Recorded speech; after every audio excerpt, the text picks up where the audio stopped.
Alrighty. Welcome back, everybody. We are playing, Don't Eat the Cashier. Previously, we finished the game. Now what we are gonna do is choose all the options that I wouldn't choose. Maybe not all of them. But, yeah. So we're just gonna start from the beginning. We're gonna go back she, her. And I'm probably not going to focus too much on the voices because I just don't want to. I guess I should capitalize that, right? Do I have to read all of this again? I guess, right? I guess I'll read it all again. You could just go back and watch them all. But that's not as fun. Okay. Sometimes I really wonder, how did I end up here? Not that I dreamed of a career as a neurosurgeon or an astronaut, but for crying out loud, working at a gas station? On the other hand, money is money. I sent out resumes to every conceivable and inconceivable place, applying for every position where I could somehow use my degree in art. 0 responses. I had to swallow my pride and find at least something. I found this note stuck to the glass of the bus stop. Food for mouth? Seriously? This guy's got a style of his own. Apparently the manager is just an eccentric dude. Or is this their new marketing tactic to grab attention? Whatever. People often told me that I have my quirks too. And that's even if they haven't seen my fursuit. You know what? I never did find out why it had to be human specifically. Maybe because there's like no feuds with the monsters and the humans? Right, what does it offer? New and old faces of friends. I did not see anybody I knew before. A long and different life. I mean long. Felt like forever, that's for sure. Consumption of nourishment. This was actually not guaranteed. Juicy juices were in fact there. Trips to human places was also not guaranteed. So, this is a lie. Well, I don't know, I was only there for one day. Well, whatever. As long as he's not a complete jerk who will hit on me or make me scrub the floors with a toothbrush.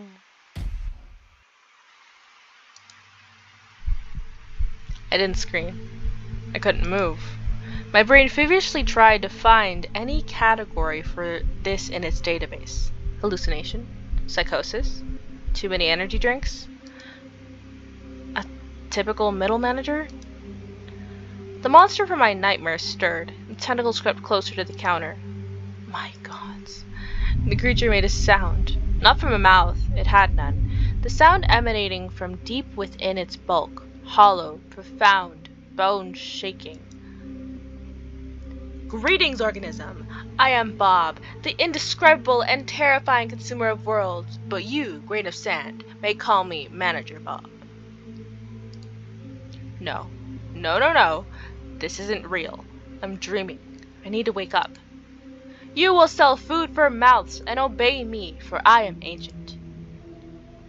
Memorize the rules of this establishment, for my patience is as limited as the salary I offer you.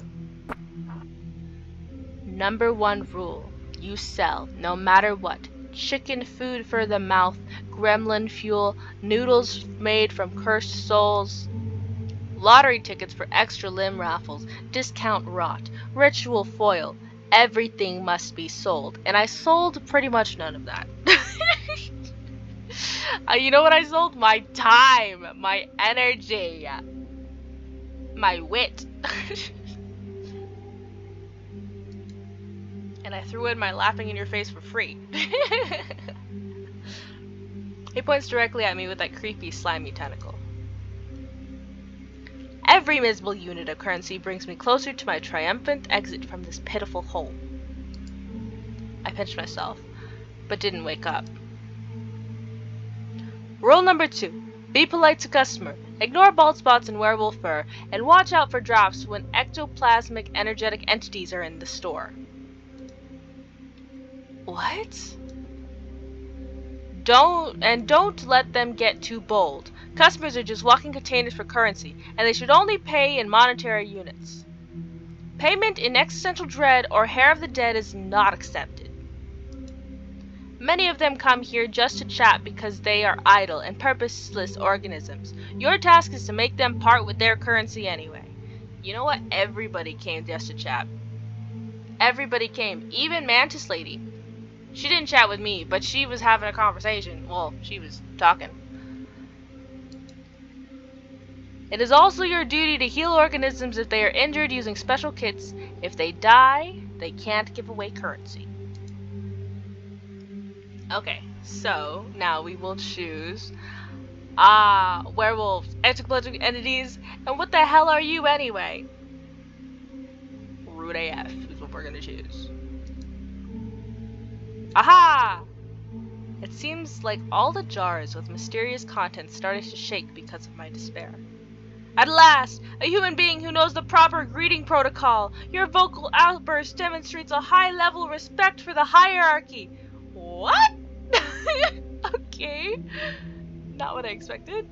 At all. Your predecessor, Kevin, just mumbled an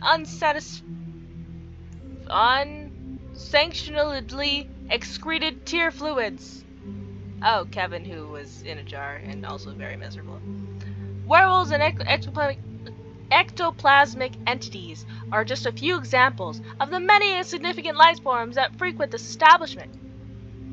What unites them is that they are all slaves to consumption, just like your kind. As for my nature, I am your immediate supervisor and the guarantor of your future financial prosperity. I'm at a gas station for monsters. I got a job with Cthulhu for minimum wage. This is all you need to know. No, I decide what I need to know. Incorrect, human. The statement is actually, legally, and metaphysically inaccurate. Rebellious conglomerate of water and carbon? I am not a conglomerate. I may be a conglomerate, but I have pride. I demand to know what I'm dealing with. I don't even know what a conglomerate is. Okay, we're gonna choose, I demand to know what I'm dealing with. Look at how angry he is. Pride is an irrational development of self-worth based on arbitrary achievements that are incredibly small on a galactic scale. Until I see your achievements in the only important matter of your miserable life, earning currency units for me, you are forbidden from having pride. Seems like this is what it means to be a worker in the service industry, monster boss or not. You are a persistent human organism, and I shall, so be it, tell you more about my interplanetary grandeur, but later. First, you will prove yourself as the perfect vending machine operator, and not a second sooner. He suddenly places a jar in front of me on the counter. And the last rule, remember organism, this tip container must be filled with money by the end of your wake cycle.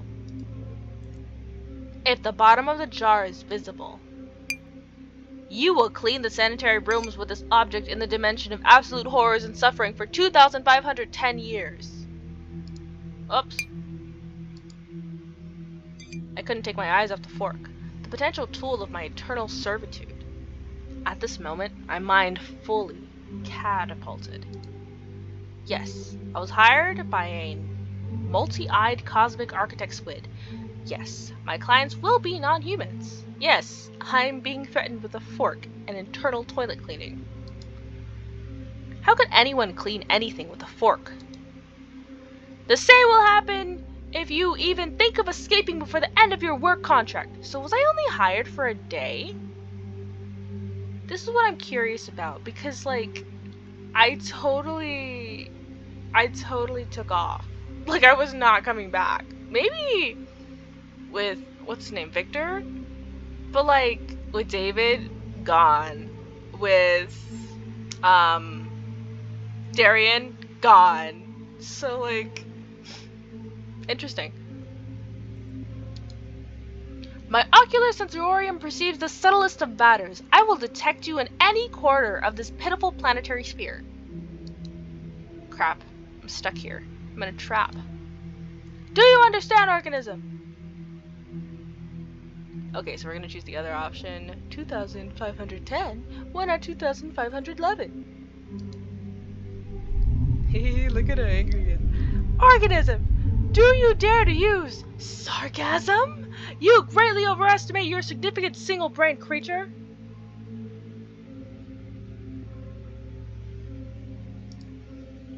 I warn you, one more joke like this, and the duration of your possible punishment will increase by another millennium, and one prong will disappear from the fork.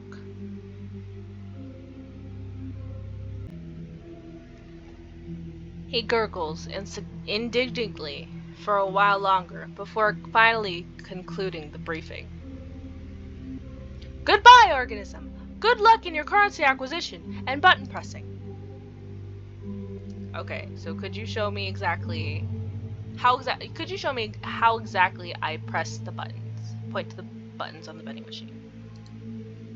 I point at the sticky buttons on the vending machine. Bob's central eye looks at my finger, then at the machine, then back at my face. The creature sighs. A tentacle extends from his body with torturous slowness. With the drama of a pianist playing the last tragic note, the tip of the tentacle presses down. Is this not the cash register? Are they the same thing? Cash registers? Okay. Click. Bob waits expectantly. Didn't get it. Got it. I'm gonna say didn't get it because we're doing a run of things that I wouldn't do. The tentacle presses the button again. This time, even twice. Oh, I can keep going? Got it now, didn't get it. Oh my gosh, he's gonna kill me. Look at him. It seems like he's about to have an aneurysm from rage. And that's despite not having a circulatory system. The button is pressed repeatedly, the clicks merging into a furious, thundering rhythm of pure anger. It seems like he might explode at any moment now. I can keep going? Definitely. No, didn't get it. Now I definitely got it. Oh my gosh. Wait, what? How far can I take this? You're about to kill me right now. Outrageous creature! How do you intend to sell goods if even the concept of a button is too complex for your understanding? My teaching method was perfect. I refuse to believe such an ethereal level of stupidity exists. Yeah, this is ethereal. You're mocking me, creature. Don't you dare pull such jokes again. It takes him a moment to regain his composure. He mutters something almost inaudibly about why me, it seems, or why this planet specifically. Bro, I thought he was gonna kill me. He didn't kill me? See, let's conclude the briefing. This concludes the briefing! My bad. You have shown a tendency towards excessive vocalization, so I'll give you a warning. Do not raise your voice at visitors, unless they like it. And no more inappropriate jokes! He didn't turn around as a human would. His tentacles simply shifted his entire mass in another direction with a soft gurgling sound, and he waddled across the linoleum. Oh, never mind. Finally, he left me alone. The silence at the gas station was broken only by the hum of refrigerators containing juicy juices and the buzzing of the neon lamp above my head. I stood in the same spot, as if rooted to the ground, my breath returning to me in a sharp, uneven gasp. My hands were shaking. The tip jar, which I needed to fill to avoid ending up in a dimension of ancient horrors, still stood proudly on the counter. Okay, so what just happened? I rage baited an intergalactic creature. Option 1. I've gone insane. That's the most logical conclusion. Prolonged stress from job hunting, malnutrition, nerves, anxiety, a disrupted sleep schedule. My brain just malfunctioned. Yes, that's it. I'm going to wake up on my couch in my dingy rented apartment. I pinch myself again. And nothing. I scanned the room once more. It smelled of gasoline and old coffee. It was still absurdly real. And that meant everything he said. It was all true. Werewolves, vampires, tips, the fork. A hysterical mix of laughter and a scream of terror welled in my throat. But I held it back. I needed to get through this. I needed to... Oh no. Don't tell me that's the first customer.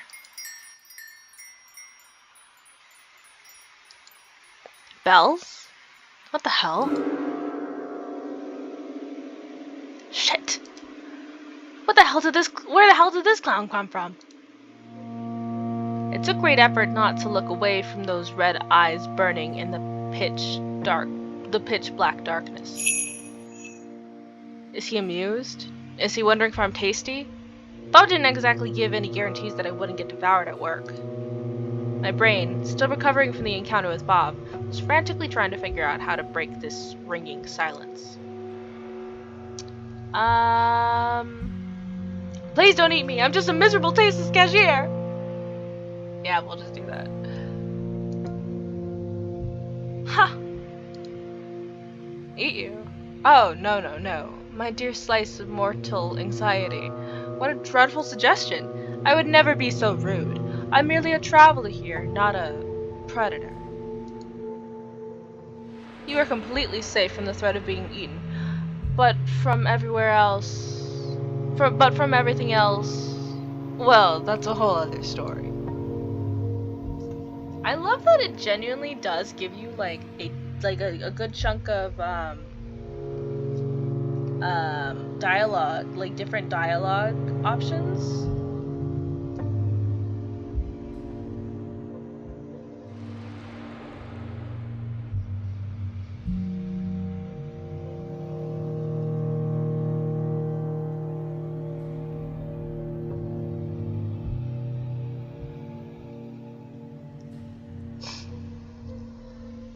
Nervously smile. He didn't actually reassure you at all.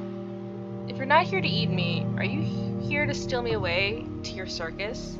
Make me walk a tightrope and juggle? Burst into tears. Alright, okay, wonderful. Then let me, well, what would you like to purchase? Burst into tears would be the least likely that I would choose. Wait, I'm gonna save this one. I might want to see other options. I don't know yet.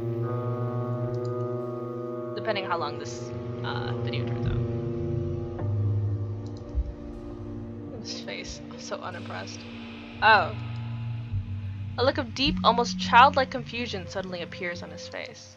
I'm a tragic grain of sand on the face of the universe. The most miserable creature in the world.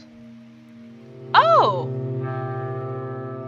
He gracefully raises a pale, slender hand and gently wipes a tear from my cheek with his knuckles. I freeze. A monster is comforting me. This is what we've come to. Or he's pleased that his next meal will be well seasoned. For some reason, my tragic symphony quiets down. Oh, hearts! There we go. That's much better. Tears are so... wet. And they ruin your lovely complexion. He looks at me as if nothing happened. My God, another crazy person with a strange way of speaking. And it seems he's in the mood for a chat.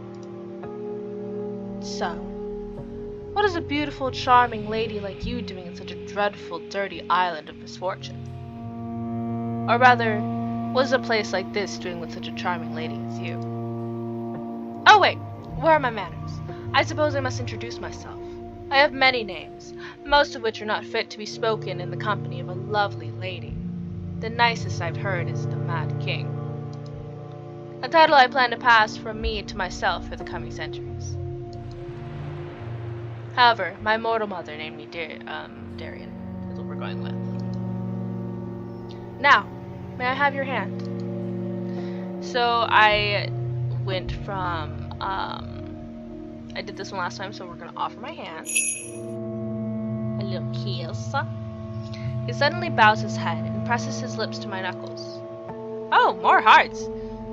Meeting you is truly a pleasure. His lips are cold, yet a ghostly warmth spreads across my skin. So here I am, dealing with a real gentleman. How lovely. Or a king, as he calls himself. Of all the kings and emperors locked in their soft chambers, this one has probably found a way to escape. May I know your name? I don't immediately realize he's asking me a question, still dazed from that gentlemanly kiss.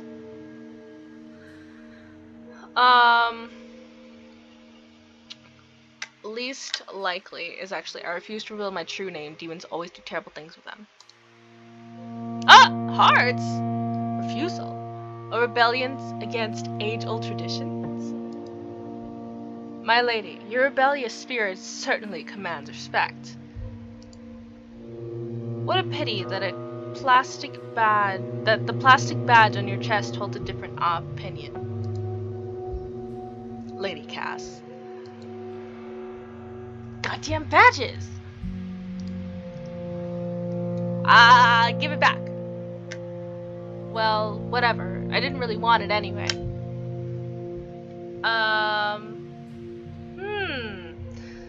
Okay.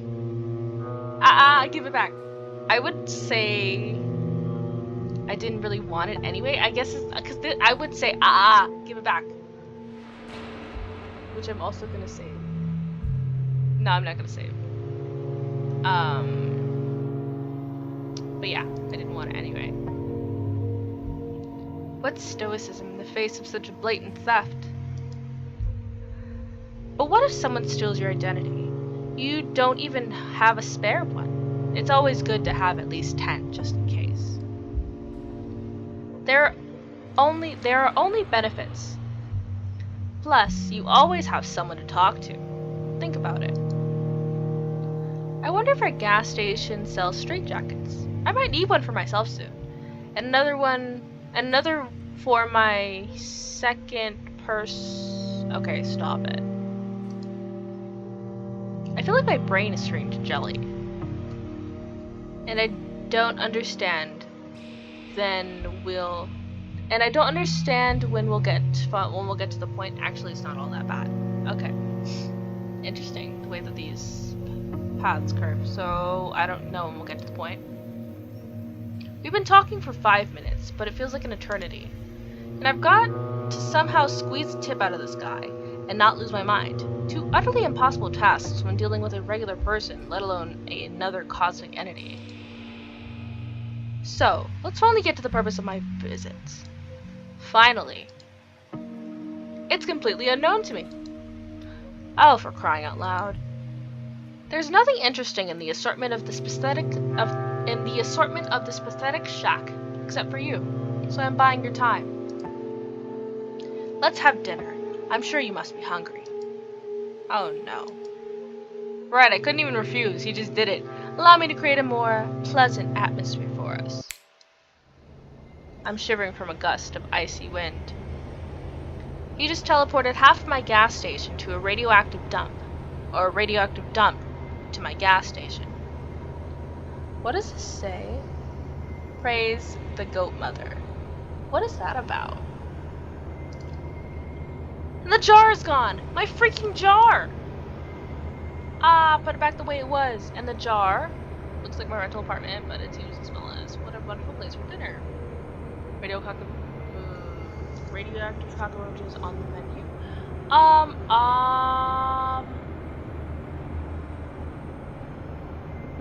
Okay.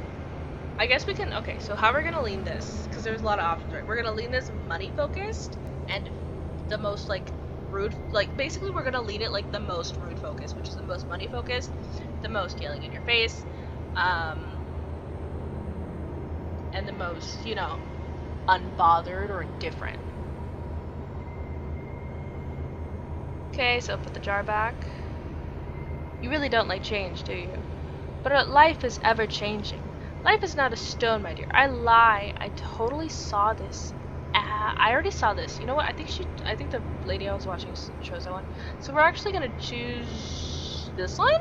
What a wonderful place for dinner. Oh, hearts. Of course. A local delicacy. Pan-fried in their own radioactive juices to preserve the flavor. Crispy on the outside, still alive on the inside, they grant you the most thrilling superpowers. However, I can't go long without familiar landscapes. Already ruined lands make me melancholic because all the fun has happened without me. Disgusting. Allow me. This is something seemingly less radioactive. Amazingly, I haven't thrown up yet. It feels like I've been flushed twice through an international toilet. I clear my throat. It seems I'm sitting at a table. Much better, wouldn't you agree? Couldn't be better.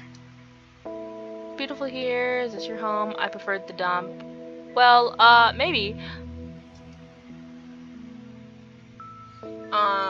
Well, it's rude to say that this place, his home, is less cool than the radioactive place. So I'm gonna say that. Oh, in that case, you should learn to create rifts in reality. It would be quite fascinating, and you could travel between worlds too.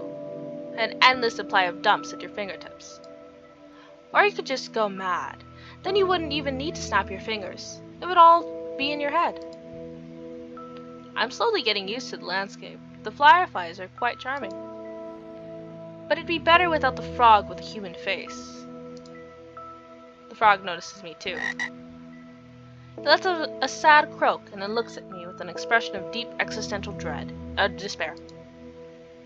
Say nothing about the frog with the human face. I guess that's... Darian seems to notice my discomfort anyway. His gaze follows mine until it lands on the strange frog. Seems you noticed my pal Lori.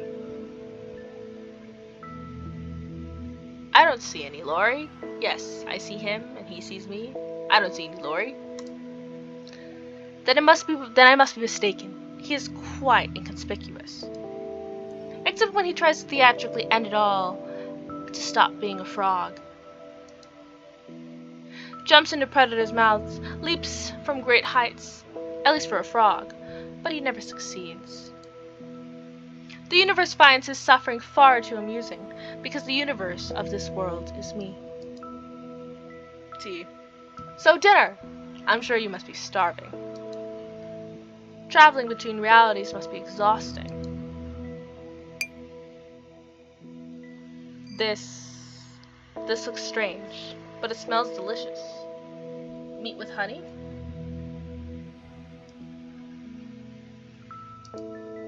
And next to the meat, a purple soup. Possibly made from a less fortunate cashier. Whether the food is poison or not, if I refuse, His Highness might turn me into a frog too. So I pick up the fork from the table, and this is the most delicious thing I've ever tasted. It's 100 times better than these cheap instant noodles I usually buy in supermarkets. Even the fact that I'm currently in some other universe surprisingly doesn't seem to harm my appetite. It seems you enjoy our cuisine. My chefs have always managed to cook well, on those occasions when I noticed it. I assure you, you won't regret this dinner. At least, not for the first half hour after the meal.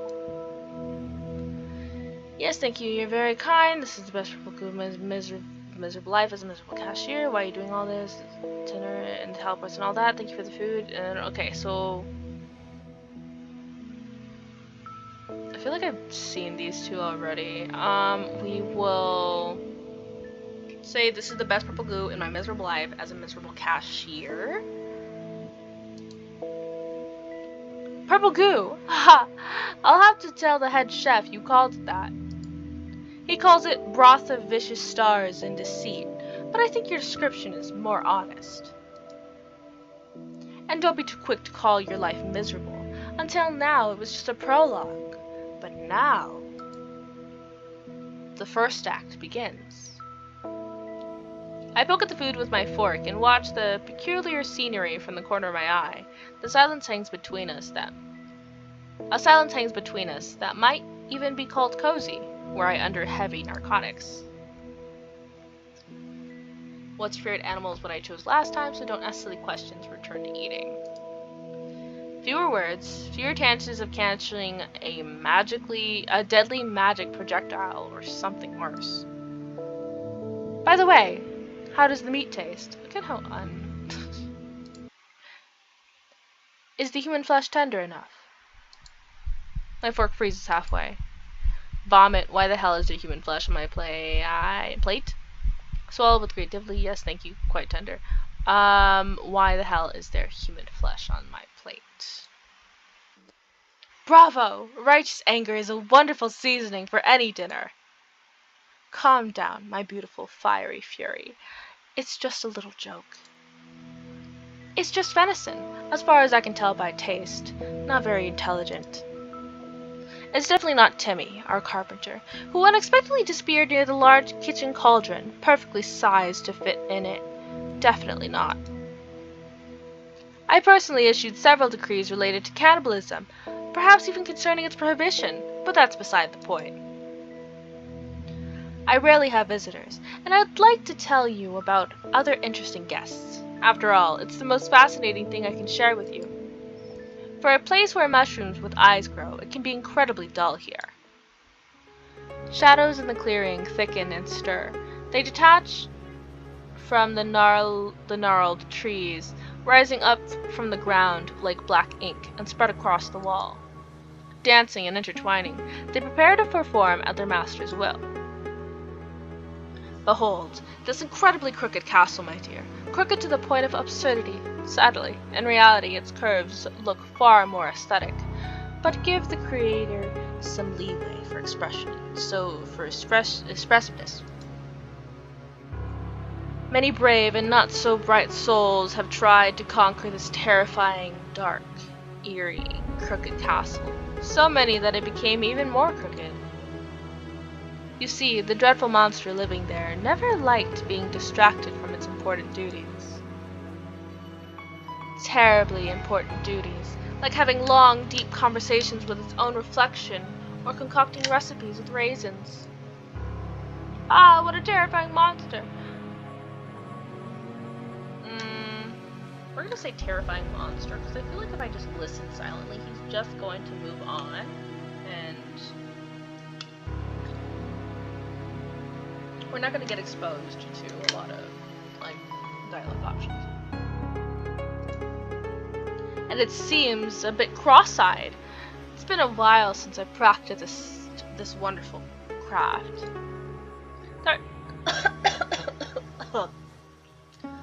The artistic work is a bit outdated, I admit, but it exudes pure, unadulterated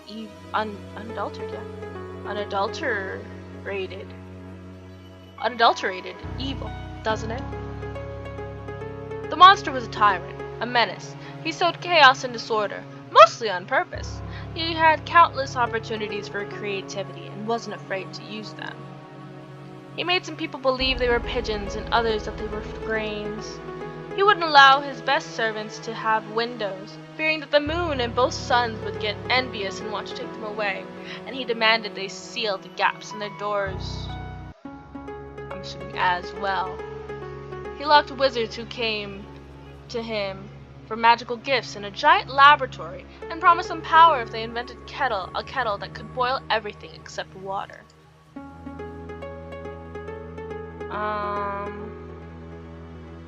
Did he eventually invent the kettle? Who won, the pigeons or the grains? Oh, hearts. Maybe I should have stayed silent. I'm curious. I want to like complete it because I got 5 out of the 9 endings, but like I don't know. I want to get it. I want to see if I can get a different ending. My lovely lady. It wasn't a war, but rather a truly paranoid masterpiece, a ballet of survival. For a glorious week, my ballroom was the stage for a feathered cooing apocalypse. Pigeons flocked into huge, proud groups, occupying high places on chandeliers and bookshelves. Grains learned to hide under rugs, pretend to be lifeless, and attack only when the pigeons turned away. There were alliances betrayal, a seed that fell in love with a pigeon. Nothing topped this story that year, nor was anything worse. But I digress. But behold, A ray of light in the dark kingdom, the first hero, Sir Lorry, the righteous in all his clanging self-important glory. He took a knee to rest briefly because the weight of his righteousness was bad for the health of his poor back. Following rumors spread by the same monster, he fought his way through the monster's loyal subjects to...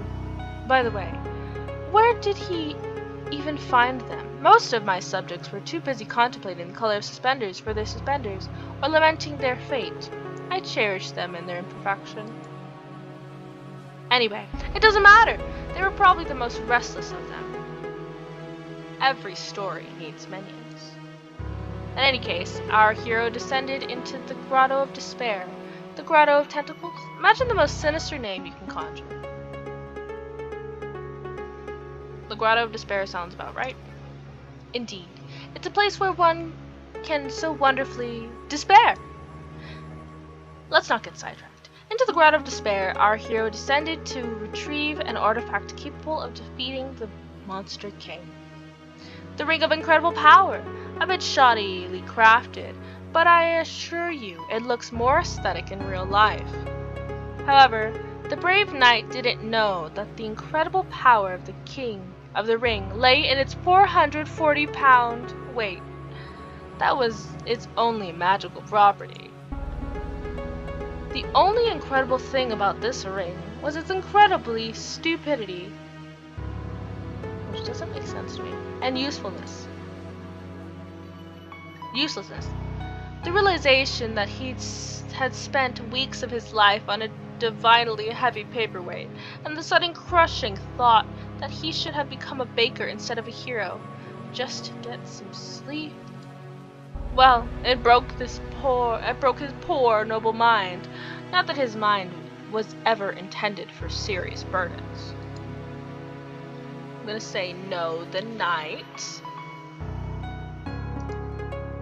Ah, of course, poor brave knight. Your tender heart mourns for him. It's no surprise. His voice is full of condescending, feigned sympathy. So, the knight perished. But then, along came 𝖈𝖚𝖓𝖙. They say he earned his nickname by escaping from an enemy fortress. On the third day of his captivity, he noticed that the prison cell was lacking the fourth wall. An archer of legendary skill who tried to kill me with a precise shot constantly, during breakfast, while bathing, at balls, during sleep, and even while I was devising a plan to get rid of him. The audacity. I hate just killing them. Turning them into madmen is much more fun. And I bestowed a little curse upon the elf as well. I made it so that every time he drew his bowstring, he'd hear the most annoying melody into his ears. Elmer was a terrible racist. He hated dwarves, so naturally the melody became the national anthem of the dwarves, played in a loop by a bagpipe orchestra. The pure rage it provoked derailed his aim every time. Eventually, he stormed the castle, dropped his bow, and begged for a job at my court in exchange for changing the song to anything else. He was desperate, and I was a villain. Everything aligned incredibly well. Now he is my royal huntsman. The dwarf march is replaced with a lively elven sea shanty, and let no one dare accuse me of being callous and heartless. So, he has a salary, good food, clothing, entertainment, and a full guarantee of non-dismemberment. So, you missed the opportunity to change his dwarf national anthem to dwarf serenades. Oh, hearts. Cass. Where were you before? Hoarse odes and comparisons to long what the heck is that? Stalactites. That's stalactites? I haven't seen that word in forever. Endless rhythmed verses with the shine of a beloved's beard. It's a refined, devilish thing. Why didn't I think of it myself? To torment a man not with the sounds of war and patriotism, but with the clumsy, heartfelt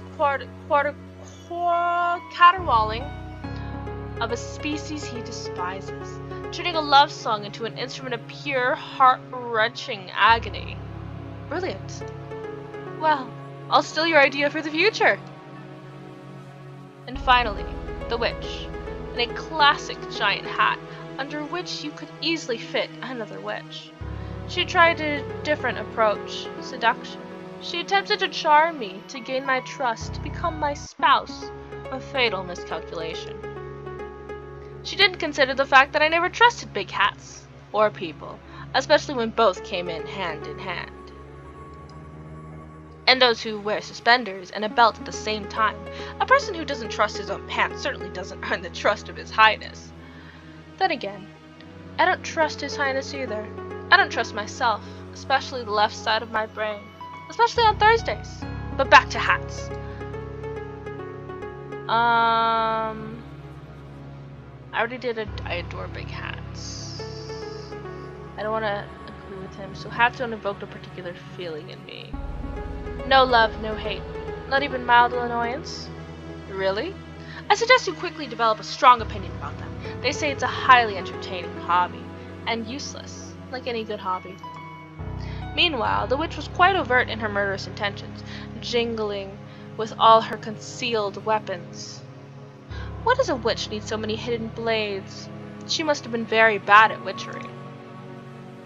In any case, she now resides in my dungeon, and you see, I haven't decided what to do with her yet. Her fate is a blank slate, a story yet to be written, so I offer you the pen. I simply adore random choices. Give me yours, Cass. What punishment befits her? What? Does he really want me to decide what to do with a real person? Can I even save her? And does it matter what I choose? Everything here follows his whims anyway. As long as I play the circus monkey, I have a chance to get out of here alive. Maybe I should just entertain him? Damn, what should I do? I think the craziest thing would be to spare her. No one would expect that.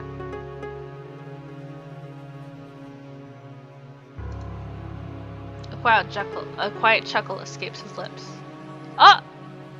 Hearts! Bro, I thought you were gonna hate that.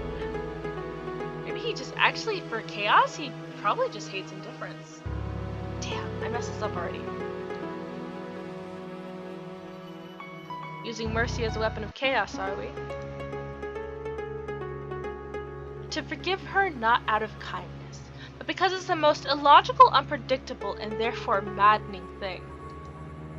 She'll spend her life waiting for me to change my mind, waiting for me to jump out from behind a tree and send her back to the dungeon. Wonderful, such incredible psychological torment.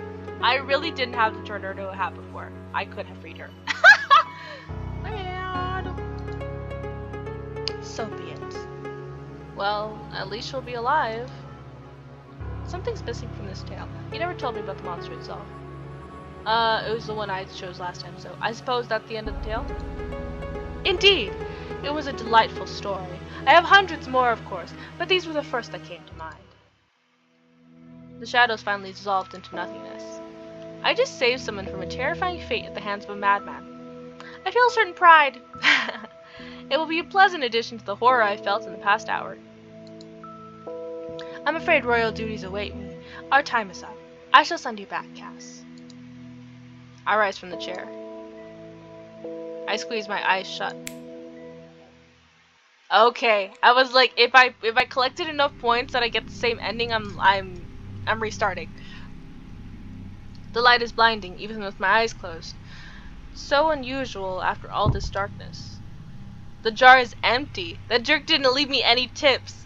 He nearly drove me crazy and didn't even leave money. Hey, tea. Okay. Interesting. I just wasn't entertaining enough. I love that, actually. Good. I thought I had messed it up. Greetings, organism. How is your work progressing? Whoops. I see the first transaction. Failed. Report immediately how this happened, organism. I'm not a psychiatrist. I don't know how to deal with the mentally ill. The client tried to pay with existential dread. Can I quit? So, we're gonna put, can I quit?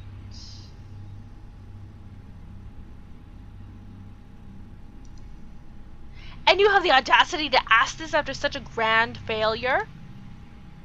No. The employment contract is enforceable to all known and unknown realities. Breach of contract will result in punishment, as previously stated by me. Continue working. I leave in extreme displeasure with you. And I hasten to remind you that the threat of punishment. Again, you don't have many chances left to fill the jar before the end of your wake cycle. And we're just going to say regular goodbye, Mr. Manager. My mind departs from you, and the organic form follows. He slaps across the floor to his office. As soon as Bod's rhythmic, wet slaps fade away, a deep silence descends on the station. One moment, I'm in a surreal forest, dining on purple goo with a mad god. The next moment, I'm being scolded by a multi-eyed tentacled monster. Maybe these are all just my deathbed hallucinations. I'm going insane. Oh no, that's the one I already chose.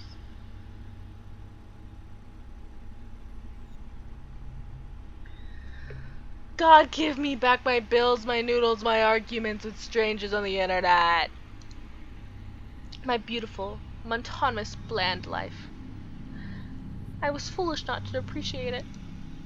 In the midst of my contemplation, terrifying sounds emanate from my boss's office.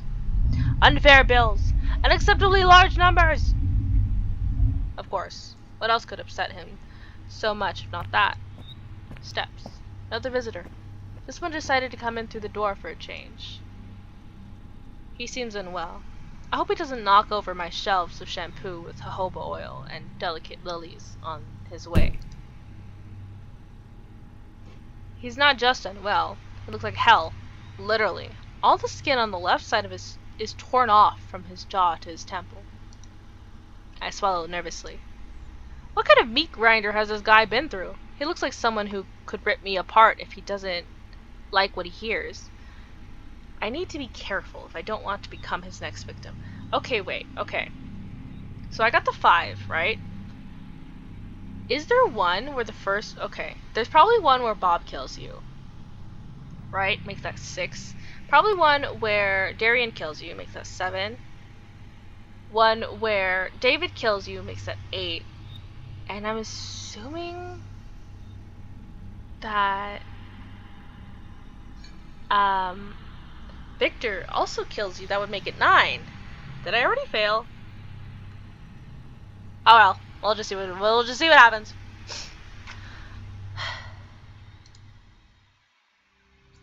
You look like the Terminator.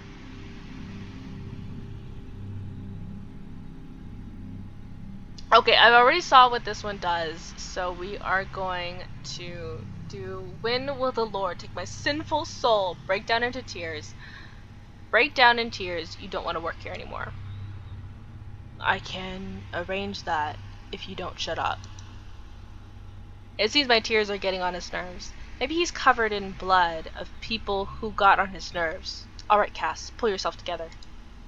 Words clearly come to him with great difficulty, which is probably not surprising for a man without half a face. He clears his throat, but that doesn't help much. I need blood. He tried to smile, but it would be charming if he still had all the necessary muscles for that. Now it will haunt me in my nightmares, among other things. The client pauses again, briefly, to clear his throat. Mine, recoil in horror. Don't kill me, I'm already having a bad streak in life.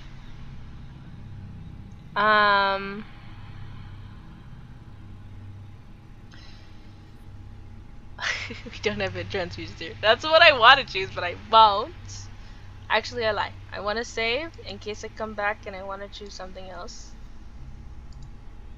But we're gonna choose mine. Recoil in horror. It's going to get even worse. Now, he lets out a wet, irritated sigh. I need anyone's blood. Yours will do too, if you're not fast enough. He suddenly leans forward, boring into me with his remaining eye. Go and find me some goddamn blood. And we're gonna choose the last one. Not that I think it matters. A strange pressure builds in my head, and the edges of my vision blur. An unyielding command blossoms in the center of my mind. I don't know why, but I feel an incredibly strong urge to find blood right now. My client is covered in blood, but still hungry. Maybe he fought with something inedible, or is it his own? I find myself in a storeroom, a tangled labyrinth of shelves reaching up to the ceiling, stuffed with boxes, crates, and mysterious cans. In the corner, something rustled and snorted suspiciously. So where could the blood be? I need to think fast. He's not going to wait forever. Right now, I'm at the very beginning of this crazy place. Right, so I already know where the blood is, but I am gonna scream, "Bob, where's the blood?" Just because I'm curious what'll happen with Bob, who already hates me. For a moment, silence hangs, broken only by the hum of distant refrigerators. Then comes the sound of pure cosmic irritation. "In your blood vessels, organism! Use a human juicer for extraction! Don't disturb me from in my interplanetary star meeting of me and me!" He abruptly lifts his head as I approach. "You already... Wait! Am I really giving him my blood?" His voice carries genuine surprise and clear relief. "Oh, hearts, okay. Well, good thing you weren't wandering around for half an hour. Bring it here." What happens?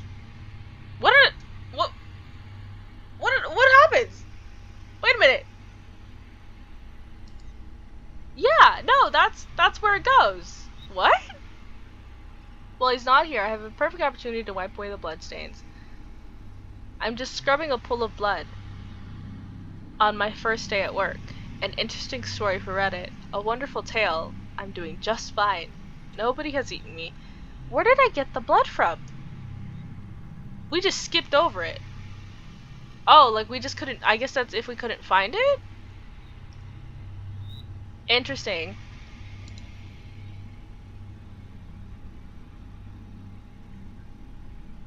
Okay. I would have loved to, like... Okay, interesting. He looks so much fresher with the second half of his face, although his expression still resembles that of a constipated owl. I'll just stand here for a while, okay? Take a little break. Besides, there's nobody here with you right now. And just so you know, if you try to contact the werewolves, I'll take your head and crush it like a walnut. I'm David, by the way, a vampire. You must have already guessed. An incredibly interesting way to start an acquaintance. Especially that part about the walnut. I already told him that my name was Crystal, so I guess I'll just tell him my name is Cass. And nice to meet you, Cass. Okay, Cass. I knew a Cass once. She used to trade kidneys in Venice Beach. She was a good girl until she got packed up. He's trying to provoke me, deliberately sharing the dirty details of his life to see how uncomfortable I can get. No kidneys for you. I suppose I'm also selling some kidneys now. Check the catalog. Yes, exactly 10 categories. Say nothing. Look away. Oh, but I want to say this. I'm just in case. I'm kind of curious. Anyway, say nothing. Look away.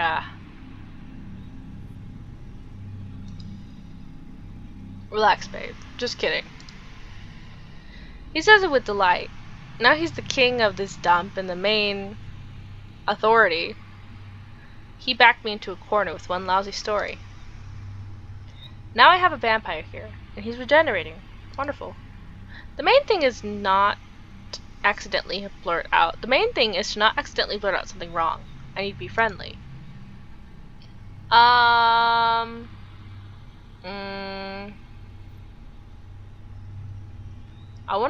just want to ask if he's a chupacabra. I have such difficulty. I've always had such difficulty saying that damn word. Anyways, what the hell kind of question is that? What's wrong with you? You seriously don't know the difference between a vampire and a chupacabra? Chupacabras are mindless animals that run on 4 legs. They scare farmers in Texas. They eat goats. I don't know. They bark. They stink. I stink too, but that's because It's dirt from the battlefields. There's a difference. He says this with the look of a professor. And they definitely can't talk. Do I have 4 legs, fur, maybe a damn goat in my teeth? Or did I run in on 4 legs with a goat in my mouth? No? You know why? Why? Because I'm not a chupacabra! That's why! For heaven's sake. I think what bothers him most is that a chupacabra is small. He clearly wants to be big. He clearly wants to be a big and cool creature. Have you ever seen a chupacabra? What? Smart guy. You'd be better off not knowing what I have seen. A chupacabra is just a tip of the iceberg for all the supernatural crap that crawls around here. David looks at me meaningfully. In his opinion, the topic is closed under a shroud of tough masculinity. But something tells me we'll return to this question. David slightly grimaces as he moves his hand. Damn mutts. Probably not all the wounds have healed completely, and does being a vampire doctor fall under my duties? I think Bob said it was mandatory. Point at the wound. I said let me help last time, so I don't want to help you, but the employment contract requires me to treat the creatures that come here. David lets out a dry chuckle. Wow, what honesty. What if the creature doesn't want your treatment, Dr. Cox? It's just a couple of scratches and a little piece of ass that will grow back on its own. I'm fine. I think... if you don't let me, my boss will throw us in a horror dimension to clean toilets for 2,000 years. Really? And how am I supposed to clean with a fork? And why such a ridiculous amount of time? Is there that much cosmic crap in there? His voice carries a clear mockery. He's about to say something even more sarcastic when suddenly... Oh! Bob has returned to his accounts. The sounds he's making still fill my soul with dread. Oh, so he reacts this time. Probably not just mine. Finally, the forks and toilets break through the last layer of his defenses. Alright, I spent my whole life in complete crap. I don't want to spend the next 2 millennia there, too. Damn you, go ahead. Get out your band-aids with Dr. Chocula or whatever you're selling. David says his jacket, shirt, and t-shirt, then settles onto a squeaky stool next to the counter. He's about to face a serious trial, staying in a vulnerable position for a few minutes. For some reason, cruel fate hasn't made him claw-proof. He certainly looks like he was just thrown into a blender. Judging by those bullet scars, he has quite an interesting past. Or maybe he was attacked by werewolf cowboys with guns. Most likely the former. By the way, I didn't know that corpses have doctors too. I thought the only doctor available to me now is the coroner. I'm rummaging through the necromancy kit that was sitting under the counter.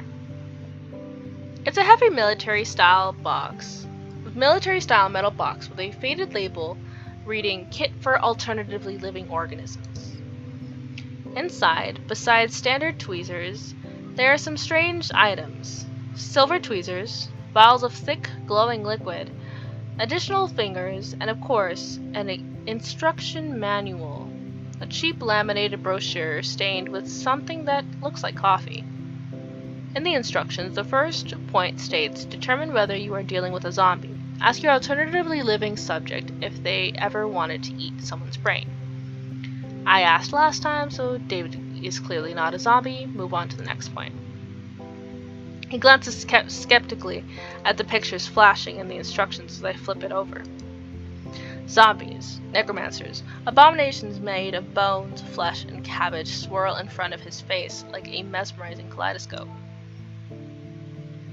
And all of this lives in the city sewers? I don't know how you're going to use bathrooms now.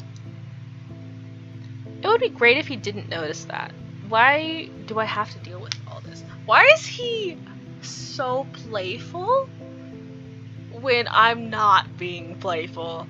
But when I'm being playful, he has no idea that I'm being playful. That's crazy! I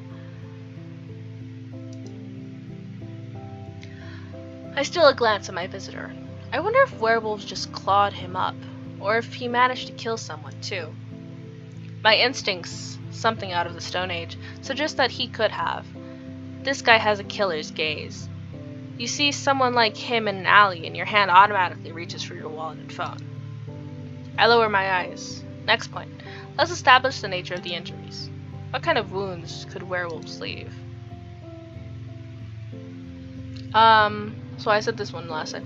It seems the damages was psychological. Tell me about your tragic past, as it says in the handbook. David pauses. The expression on his face reflects such genuine, deep confusion that I almost feel a bit ashamed. What do you want me to do? The horror of the threat of undergoing psychotherapy drives him to aggression, turning him into a feral beast. Give me that damn paper. David yanks the handbook from my hands. Denial is the first time I'm having problems. Hey, books are for employees only. Take it back. Resign yourself.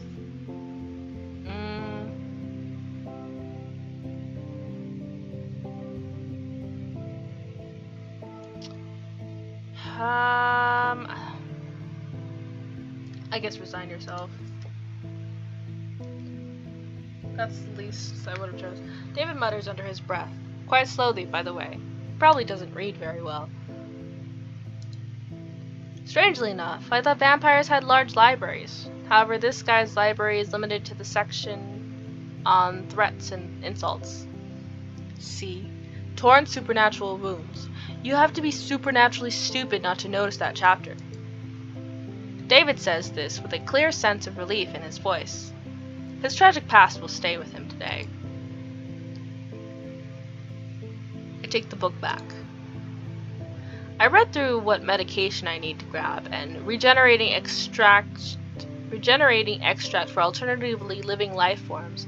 Now all that's left is to apply this stuff. I dip my fingers in the jar and suddenly he grabs my hand. Do something wrong and I'll rip your tonsils out through your ass. Say in a calm, icy tone, allow me to do my job, sir. I'll be extremely careful. If you touch me, my boss will rip your soul through your... You know, you have fantastic... No way, I'm a pathetic, miserable, harmless cashier. I'll go with this one.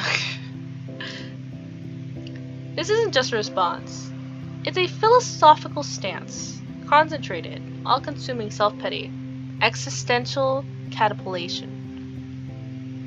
Yep, that's what it says. David is lost under its weight. He brought a gun to a duel that didn't expect me to bring my depression certificate. Oh my god, that's funny.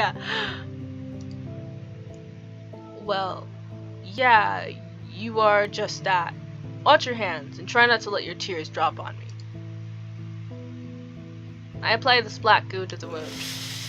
A puff of steam rises from this wound, and the air starts to smell like something is frying. It's probably very painful, but David remains calm. Not a single complaint, which is surprising. I hope it's not from your squid manager. Well, we all hope for that, buddy. Pour a little more goo on him. Restore some justice. My hand jerks suddenly, and a generous dollop of black goo splats right in the center of a massive wound. The hissing grows louder, and the smoke thickens. David grits his teeth. The tough guy is helpless. He can't tell the act of revenge from a medical procedure, though Emmett punishes him for all his sins.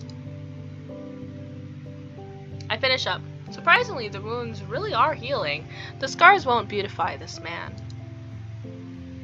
Why are you doing all this? The question is asked in an astonishingly serious tone. It's driving me crazy. Even more than that clown from earlier, it seems. I just want to help, lie, you want tips, and to go home, play The Sims, and watch stupid shows. Which is what I'm going to choose. Because of what I'm about to do later. His social skills are terrible. He probably doesn't realize that I lied to him. Judging by that wrinkle between his brows, he's trying to understand, but all his attempts are doomed to fail. Why? David is confused. In his system of beliefs, action always equals benefit. I'm throwing a wrench into his flawless, long-running mechanism. I can't watch someone suffer. Let's just say I have certain fetishes. Bro, the way that this would be so funny. We're gonna choose that one, because I would never say that one. Smirk playfully. Oh, hearts. Ha! I knew it from the very beginning. Doll. You clearly have a few screws loose in your head if you get pleasure from this. I won't even bother asking what those fetishes are. I just want to sleep in my coffin without any nightmares. Alright, moving on. Screw this. I honestly don't care what's going on in your head. This is the most unconvincing lie I've ever heard in my life. David silently starts getting dressed. Not a word of thanks. Not even a dry nod. What a pig. Probably in the wild ape pack he grew up in, words like thank you was not in use. Just a couple more seconds and he's back in front of the counter. So the client is fed, cleaned, and healed. And yet he's still here, not putting any money on the counter. The tip jar is lacking. If this is going to be the second guy of the night who skips out on the tip, it's going to end badly. Bob's at the bottom shouldn't be visible. Look at him. He's supposed to be full of energy, but instead he looks lost. David is deep in thought, in that dark, gloomy little place that occupies his mind.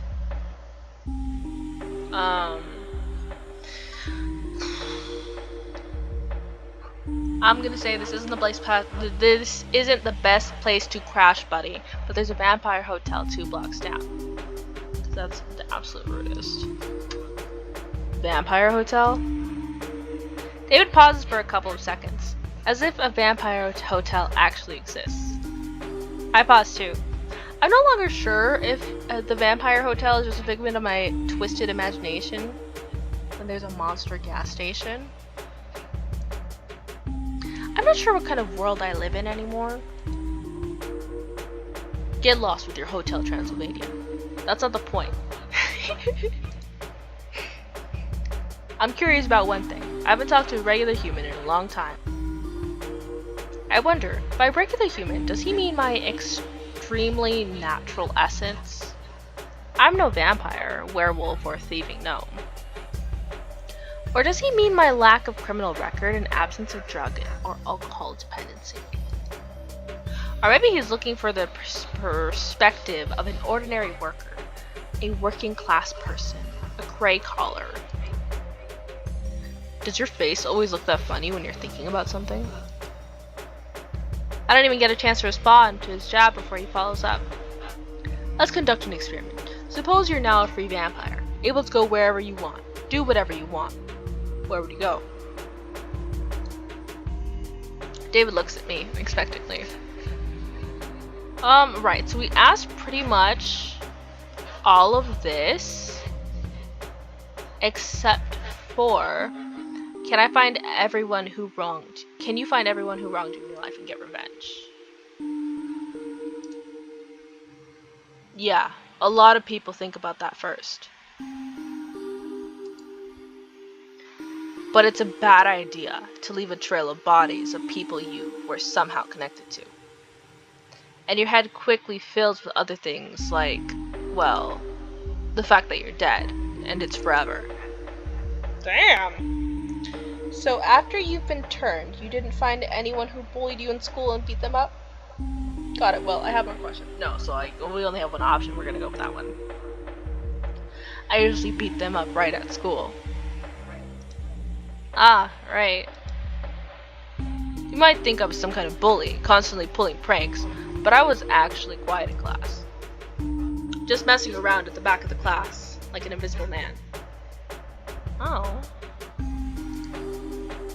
Until some jerk started picking on me. Once I smashed a globe over a guy's head because he mocked my sneakers. As if wearing clothes from Walmart made me worse than them. Eat. Get him, David. Get him, David. Good thing we don't have globes here. David looks at me expectantly. Right. We're gonna move on. Excellent. He leans in a little closer, when suddenly we hear a wolf howling. I don't even have time to blink before David vanishes. Now he's a little bat hiding behind the counter. Listen up. Don't say anything about me. Sit tight and behave, or you'll feel incredibly shitty. Trust me, if you rat me out to that mud, I'll find a way to get out and twist your head off. Oops. The threat in his voice is completely lacking, mostly because his voice now comes from a very small, though angry, bat. Werewolf. A werewolf is about to come in here. Now. The creature steps inside. I love this picture, like this image right here. I just love that. Good evening, ma'am. I gave him a high-pitched voice on accident. A low rumbling bass, surprisingly calm and friendly. Can I pet you? Ma'am? I'm not sure I understand you correctly. You want to pet me? Look at his face! Too funny. He awkwardly shifts from paw to paw. That's very unexpected, and of course, flattering, ma'am. Don't get me wrong, but I'm kind of on duty, tracking the supernatural. He looks around nervously. Alright, you can, but just a little. I still have important business. I reach out and pet him. The fur is warm, soft, and thick. I immediately feel a low vibration. The werewolf is quietly, silently purring. At first, it's a barely noticeable movement, but then his short, fluffy tail starts to wag slowly, but confidently from side to side. He's a good boy. A very, very big, but good boy. He deserves praise. I'm the Princess Mononoke of this gas station. Although David doesn't seem thrilled, I pull my hand back. Thank you, ma'am. It's been a while since I've been... Anyway, thank you. So, getting back to the purpose of my visit. Apologies for this sudden intrusion. Edward. You can just call me Eddie. We're chasing down a certain pest. You haven't seen a vampire around here by chance, have you? You know, young, a bit scruffy, wearing a leather jacket. You see, here's the story. One of our packs nearly took out a vampire sire and his offspring a few hours ago. It was a tough battle. We suffered losses. We tried to track them and found one of them. Well, more like a pile of ash where he once lay. It seems one bloodsucker off the other when he was weakened. Their family values are quite lacking. It seems patricide has occurred. David didn't tell me anything about it. Probably that's why he had all those questions about vampirism. He was trying to get advice on where to go next after killing his creator, but in a completely idiotic way. You see, ma'am, vampires are parasites on the body of our society. They drink blood like mosquitoes, but unlike mosquitoes, they kill their victims by draining them dry. They languish in boredom with their immortality and thus destroy human destinies, play with them, torment them, and derive a semblance of pleasure from their suffering. They are devoid of true feelings. I look at David, devoid of any feelings. He's shaking all over. So I would be extremely grateful for any help. So since we're choosing what I wouldn't choose, right? We are going to grab David and hand him over to the werewolf. Let the wolf leave a tip. Okay, I feel bad already. Oh! Look. I grab his small, bony body. A thin, desperate squeak echoes. Well, look at that! He was hiding, the rascal. I'm at a loss for words. He takes David from me. Weakened from previous battles, he can no longer resist. He's seemingly nowhere. The werewolf produces it. From seemingly nowhere, the werewolf produces a tip. Here, this is for your trouble, and for your civic mindedness. I sold a vampire for $30. For $30. I'm a business shark. The werewolf politely nods and disappears into the night. The gas station sinks into absolute silence. I survived another visitor. It seems I'm trying to get used to this job. Okay, so I messed up. I have money in the jar now. I want to see what happens if I don't have any money in the jar. So we're actually gonna go back.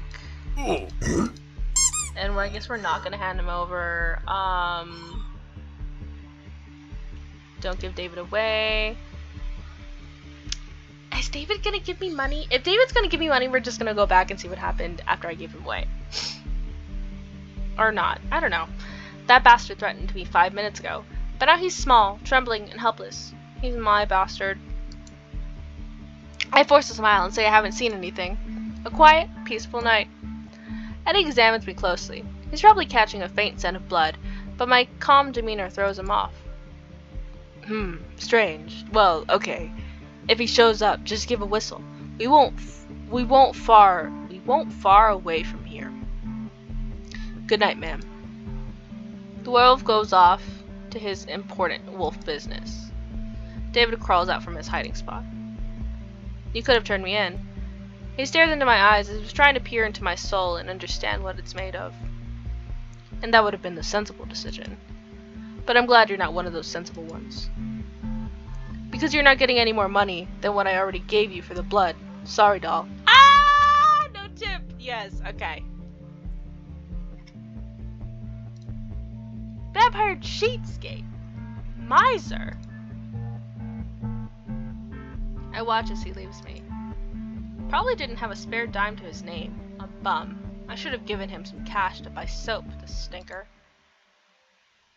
I survived another visitor. Okay. I'm getting through it. I'm gonna see at least one ending. It seems I'm starting to get used to this job. Wiping off the sticky residue, hoping it's just spilled soda from the counter, I suddenly hear the crunch of gravel outside. Hooves? How is he driving with hooves? Because he has a car. I wanted to see the car, but whatever. This is definitely not another vampire. The stranger leans against the counter, trying to look casual, but the way his tail twitches betrays his nervous tension. Hi. He clears his throat. Hello, babe. My name is Victor. Aren't your parents pirates by any chance?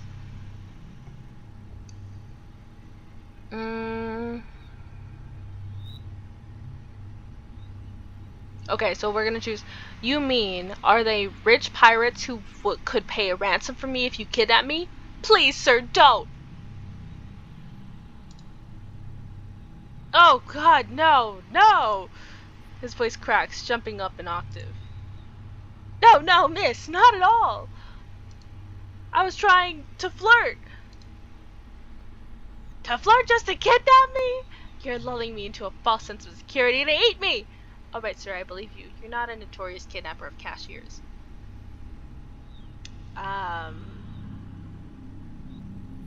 To flirt just to kidnap me. We're gonna go with that one. No! It was a pickup line! Are your parents gems? Whoops, I mean pirates! Your parents are pirates because pirates have a lot of treasure, you see? Oh, I had no idea where he was going with that initially. So you are also a treasure, not a potential ransom victim. I swear, on my non-existent soul, I'm not a kidnapper. I can barely handle conflicts in lines, let alone a full-blown abduction. His face is burning. Victor takes another deep, frantic breath. His stomach is growling so horribly. I hope this guy is okay. Is it really that bad? I mean, is my flirting technique really that terrible? Well, I already said the worst day to have years of my life. So we'll say, well, it could have been better. Oh, hearts. So you're saying there's a chance. Thank you. I'm still learning. So I'm not that bad. It wasn't completely disgusting. His hooves tap a rhythm on the floor. Alright. It could have been better. I can deal with that. This is constructive criticism. Maybe the problem was the presentation. Or the pirates. Pirates are cool, right? Everyone loves pirates. Wait, no, don't answer. I'm talking too much again. He coughs shyly and mumbles something to himself. Then he shifts his gaze back to me. Actually, miss, I'm here to acquire...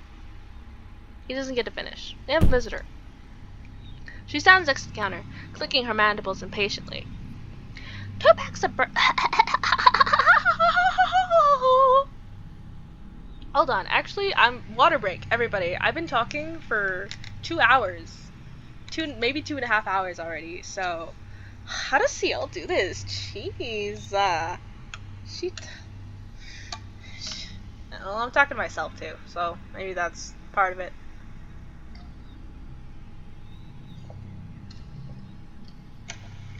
Y'all better be drinking water.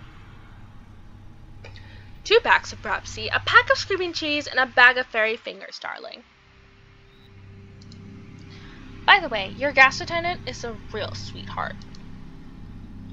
It's frightening to imagine that what my invisible colleague looks like.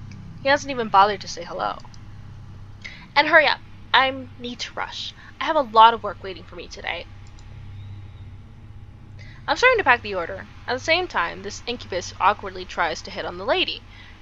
And I thought we had something special! Apparently the failed Casanova decided to try his luck on a new victim. Well, you seem, so busy and cool, ma'am, and you must have a very wonderful job.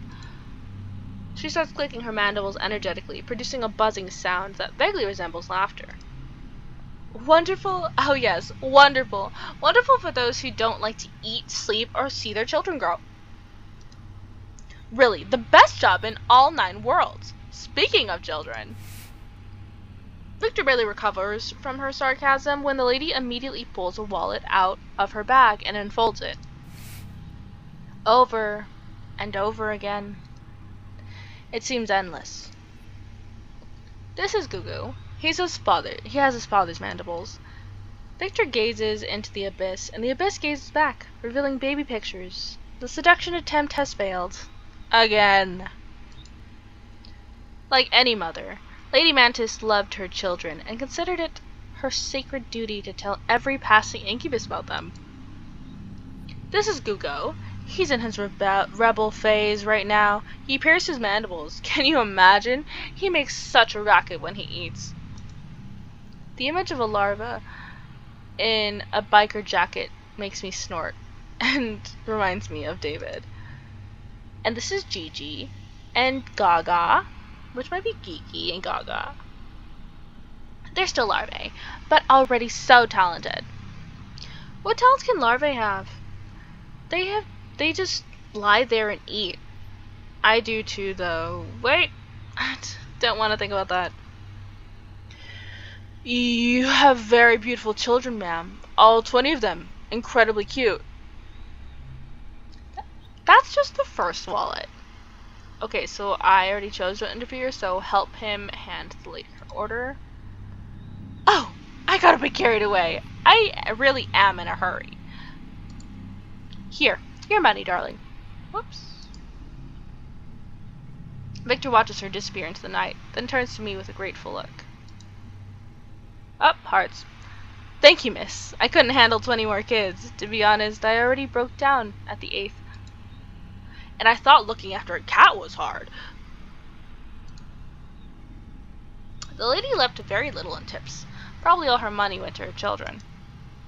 Victor suddenly remembers he came here to buy something. However, my visitors rarely recall that. I need a book. Victor scans my stinking supernatural realm of discount rotten chocolate bars. It's a guide for, well, you know, succubi and incubi. I can't remember what it's called, but I've definitely heard something about it. Could you take a look? It's definitely not for me. It's for my less experienced friend, because I'm, you know, employee of the month in my lair. He didn't specify whether he was the worst or the best employee of the month. Well, you know, life force harvesting for dummies or something like that. I hear him mumbling quietly to himself. Such a shame. I should have just stayed home and rewatched Evangelion for the 10th time. I'm heading to the storage room. Just a few hours before, I was rushing around here looking for blood for a very hungry monster. Now all these vials, eyes, and tentacles seem less ominous. A gigantic dead moth lies on top of one of the boxes. Or perhaps it's just very tired. I'm rummaging through the book section, deep in between baboon metaphysics and limits of patience of your dead servants. I find the desired volume. I come back from the storage room, holding its forbidden, mind-bending treatise titled Everything You Ever Wanted to Know About Demons, and Everything You Didn't Want to Know About Them. Wow, this is definitely better than those PDF guides from various sites for, never mind who. Clearly not for the whole family. Let's study it. Yes, it would be very useful if he just, it would be very unusual if he just paid me, tipped me, and moved along. I expected too much from this life.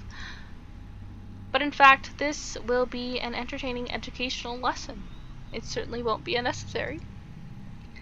And the guy looks like those pictures are enough to make him faint. The sooner this is over, the sooner I can send him on his way. You find a cozy spot next to the counter. I pull the grimoire closer. I open the book, and the pages, yellowed with and brittle with age, release a cloud of dust and indecent, horrifying desires. Incubi, the nature of the tempting rogue, hooves of desire. Tempting rogues. Oh, that's me. Yes, definitely me. Hooves are just like mine. You have no idea how awful they clomp, especially on tiles. When you sneak into the fridge at night, the whole house wakes up with you. Everyone thinks there's a big clumsy cow living in your apartment. Yeah, I think you really are an incubus. They're all purple. Oh, you're right. All incubi really are purple. I thought my skin color was just some kind of coincidence. You know, like when you create a character in a video game and just spin the color wheel until you stumble upon something weird. He gives me a cautious look, as if not entirely sure about the coolness of his purple hue. Purple is a lame color. I hate eggplants. I love the color purple. Too bad I'm not purple. Shake head sadly. Shrug. I know what you mean. When I was created, someone also spun the wheel. By the way, I was created in spore. I don't even know what that means. But I'm gonna be mean to him. I'm gonna be mean to him. It's gonna break my heart. Purple is a lame color. I hate eggplants. Victor awkwardly rolls his sleeves down as if trying to hide as much of the purple as possible. The poor baby. Well, I've been called worse than an eggplant. I can live with that. Sorry you have to endure a whole crate of eggplants next to you. I'm afraid I can't un-eggplant myself. Oh, my heart. Victor turns his attention back to the book and runs a clawed finger down the lines.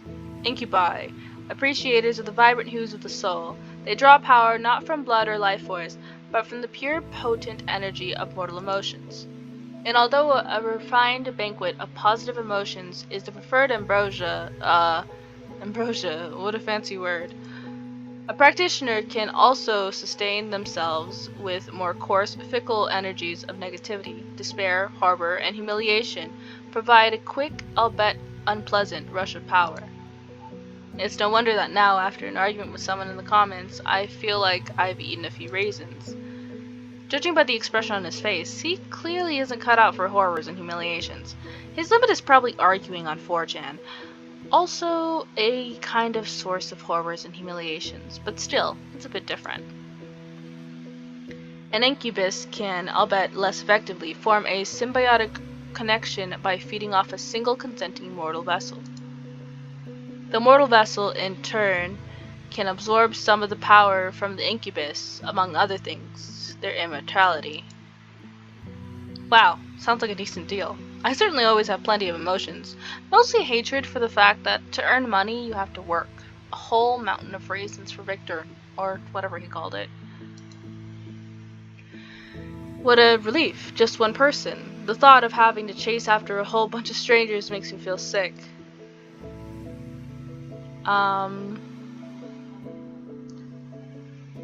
We'll stay silent, I think is the meanest thing to do. No, it just moves on. Okay, let's go back. But I love communicating. Well, sometimes. Oh, well, it's cool when you can get along with people. Some people are probably just made for that. And me, well, I'm just me. I always feel like I'm saying something wrong. Because I usually do say something wrong. Seems like I'm doing it right now, too. So, yeah, getting attached to one person, you don't have to try to constantly impress strangers. That's just a dream. Victor flips through the grimoire, reading the chapter titles. The Techniques of Rogue Seduction. Juicy Emotional Juices. Using lascivious... I'm pretty sure I said lascivious. I'm pretty sure I said that word right the first time I read it. What? Lascivious. I'm sure. I don't know. Energies for thaumaturgical purposes? I don't even want to know. I just want to not starve without energy and maybe pay my rent. I don't need to be the lusty cousin of Doctor Strange. His finger finally jabs at a random chapter title somewhere in the middle. Love letters. It seems completely and irrevocably outdated, especially that part about carrier pigeon colors. Love letters. Who writes love letters anymore? This should apply to text messages now, right? This is a good start. Let's work on this before moving on to more complex seduction methods. He pulls out a pen from somewhere, a cheap ballpoint with a little anime cat charm on the end. I hand him a grease-stained napkin, like everything in this rotten place. The book says to convey aching adoration, a hint of forbidden desire. Oh, that was him. Victor starts scribbling something on the napkin. Maybe something like this, which I would have said absolutely not to, but I already said no, and then no, and then no again. Actually, no, I couldn't say no the fourth time. 34, by the way. This conveys aching adoration perfectly. Oh, hearts. Damn it. Really? You think so? Thanks. I mean, it's obviously a silly picture, but it has a lot of layers of meaning, you know? It's like it's saying, I'm just a humble being unworthy of your gaze, but I'm supported only by crumbs for your attention. That was so sad. Victor continues to flip through the book, recognizing the desires of the vessel. He scans the first few lines of text. It's all about observing subtle hints, interpreting body language, and engaging in candid conversations to uncover the special nature of mortal cardinal desires. He glances at me. What does Vessel Canis want? Okay,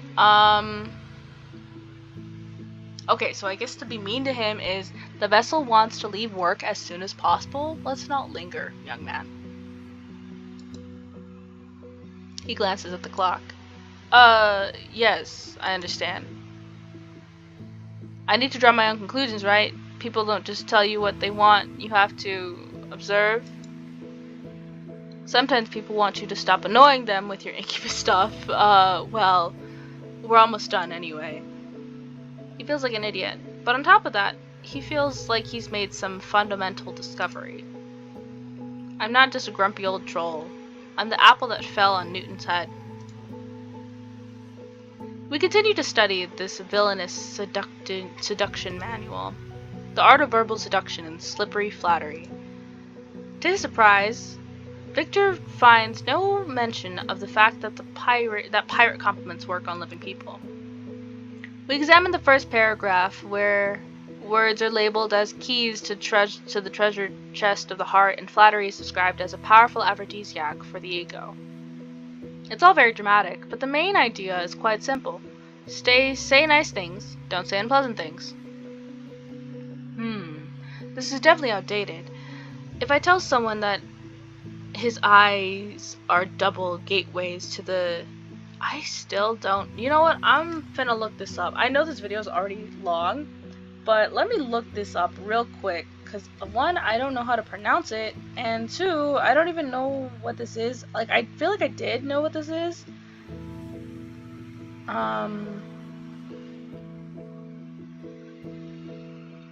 It is an avenue. Oh, it's an avenue in Paris. So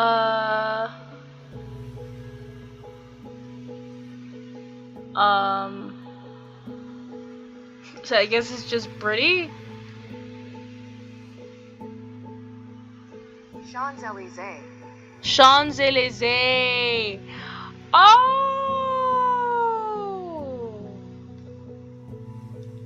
Interesting. I'll definitely get sprayed with pepper. And this, good lords, when I kiss you I tremble like a paralyzed beggar. How is that even supposed to work? No, that's too much even for me. Victor clears his throat. His gaze slides over me, trying to latch onto something particularly attractive about my appearance. You have very elegant ear shape. Okay, so we're gonna save this because there is something I wanted to check out. So we're gonna say that real quick right there. But I'm gonna say God, why me? Oh no, sorry about the ears. But they really are nice. Maybe not that nice. I should have complimented your hair. Or something related to your personality traits. I guess everyone has their own thing that works. It looks like he's reevaluating his life. I feel like a true mentor, almost wanting to stroke my non-existent kung fu beard and nod slowly. I've been mean AF to him. What do you mean? Stroke your non-existent wise mentor beard and nod slowly. Do nothing. Do nothing is the meanest thing. No, this place won't drive me insane. Not even with my pitiful salary. You won't catch me. Nope. He takes a deep breath, gathering his courage for another compliment. For a while, he tries to find some foothold to latch onto, but he can't seem to find the words. You are a very multifaceted person. You combine so much. I don't know how exactly to describe it. He lets out a quiet chuckle. But I like that you're so unpredictable. A lot of stress, of course, but it's incredibly fun. Bro! What do you mean? I've been mean to you on purpose. Actually, this happens to me too. I'm mean to someone on purpose and they're like, actually, I'm into that. And I'm like, can you not be though? I don't like you. Go away. Now, my unpredictability is a source of stress for someone else. How wonderful. Smile, that wasn't bad. Shake your head. He needs to try harder. Hi, my poor heart. Well, what doesn't kill us makes us stronger, right? From the look on his face, it's clear he'd rather choose immediate disintegration over this awkward social interaction. But he's genuinely pondering how to improve his approach. It will definitely be something more inventive next time. Maybe even surpass the compliment about the ears. Regardless of everything, I feel waves of tension radiating from him. Apparently, I scared the monster with my sternness. And I thought I should be the one to be scared, not the other way around. Another chapter. How to be a mirror. I didn't know we could change. Oh, it's metaphorical. The text describes the principle of mirroring, subtly borrowing mannerisms, speech patterns, and even expressed opinions of the victim to create a sense of closeness and understanding. The path of least resistance to gaining mortal attachment. Oh no. What about all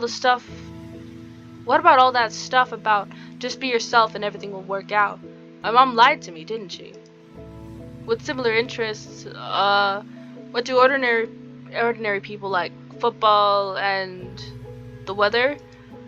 Definitely not anime and Dark Souls. Discussing the brilliant soundtrack of Silent Hill with people is a bad idea, that's for sure.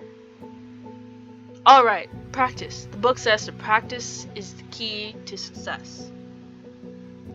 Victor lifts his gaze to me. Play along with me, please. Like we just met.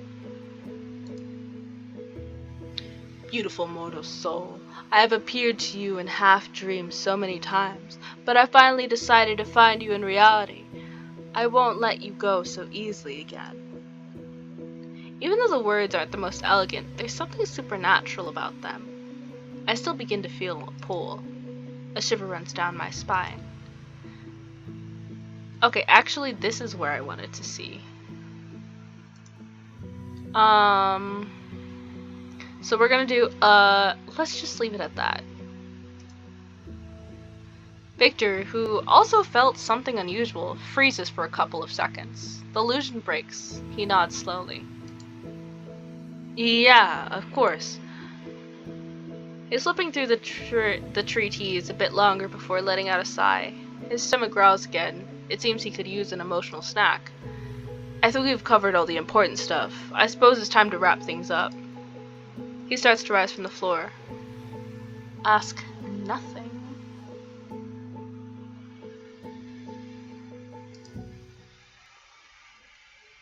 He clumps his way to the counter. Thank you so much for the feedback. You were honest with me, and I really appreciate that. It gave me a lot more than this book did. He sighs mournfully. That unfortunate seducer. It seems this is still harder than I thought, but hey, I remembered not to say dumb compliments about pirates, and I need to come up with another cool persona for myself. I'll call it something dangerous and alluring, like Hunter. There. A new determination flickers in his gaze. He really took something from this conversation. I think I'll go practice a bit more at the bar down the street. I'll find someone very drunk and very deaf. He leaves me, leaving the gas station in silence. And no tip. And he was so consumed by the weight of his existence that he forgot to leave me a tip. Wonderful. Well, at least he didn't try to suck all the blood out of me or turn me into a cash register. The gas station returned to silence, broken only by the hum of refrigerators and my own two loud thoughts. So, a crazy god, a vampire thug, and a shy incubus walk into a gas station. Sounds like the start of a really bad joke. My life is now a joke. Just great. I just wanted to pay my bills. I didn't sign up for interdimensional quarrels and therapy sessions for the undead. But on the other hand, I wasn't eaten, and I wasn't turned into a piece of furniture. But the standards of this night, by the standards of this night, that's a resounding success. I cautiously glanced at the door to Bob's office. Their low, guttural humming, like a giant, disgruntled computer tower, was working inside. The clock on the wall indicated it was the end of my shift. With a heavy sigh of relief, I began closing up the place. Finally, I walked to the front door, inserted the key in the lock, and was about to turn it when suddenly... Organism! I took in place, nearly dropping everything. Unacceptable! Absolutely unacceptable! You failed, Organism! The bottom of the jar is gazing into the void! The contract included consequences. Consequences are upon you! I didn't have time to scream. The world twists into a vortex of purple and black flashes. I open my eyes and see it. The most disgusting and most unearthly toilet entire multiverse. It was made of something that looked like pulsating, warty stone and emitted a quiet, mournful slosh. A thick, rainbow-colored liquid dripped from the tank. There was something in my hand. I glanced down. A fork. The ancient instrument of my internal drudgery. I looked at the fork, then at the toilet, then back at the fork. Well, at least all the prongs are intact. That's crazy. Okay, so that's obviously the 6th ending. I don't know if I'm gonna be able to get the other 3, other 3, but we'll go backwards. I wanted to see what Give Into the Feeling would give. He moves closer, his movement suddenly becoming smooth and eerily graceful. The words this creature now speaks bypass my mind and penetrate straight into some primal parts of my brain. I play along, but part of me realizes this isn't entirely a game. I'm a mortal being, and he's a demon from hell who came for my wretched soul. I know this is dangerous, mortal, that it's wrong. It's forbidden fruit, but doesn't that make it all the sweeter? Oh no, the last remnants of my reason within me protest. Oh yes, everything else replies. I lean into him with my whole body, eager to hear the last forbidden, incredibly sensual. Ow, damn it, my leg just cramped.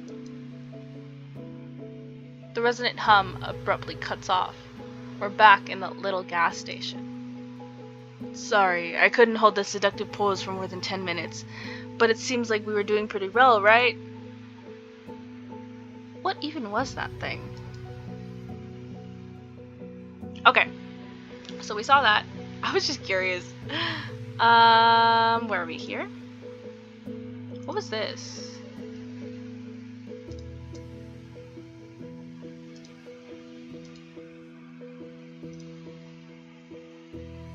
Oh, 𝖈𝖏. I was curious about 𝖈𝖏. Oh, that is ears? Do I? Thank you! They are very nimble now. But there's no instruction for when someone compliments you back. Probably don't blush, and that's something I didn't manage. He takes a deep breath, gathering his courage for another compliment. Right. Oh, load. Bro, I can't load? Okay. Oh, I did not want a quick save. That was an accident.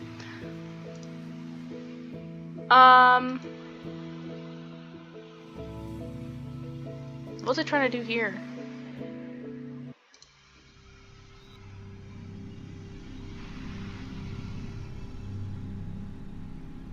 Oh, I'm supposed to be selling the... Actually, I suppose I'm also selling some kidneys now. Yes, exactly 10 categories.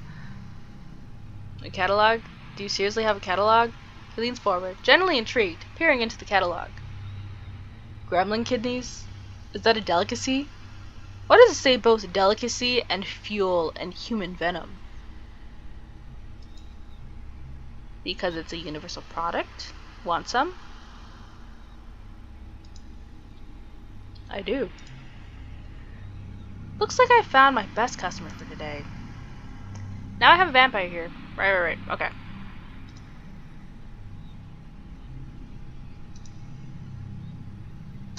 Right, okay, so that was boring. What was I gonna do here? I wanted to see what he would say to the transfusions. If you don't stop annoying me, no fucking transfusion will help you. That's funny. Anyway. What was I gonna do with this one? Oh, nope, I don't want to load.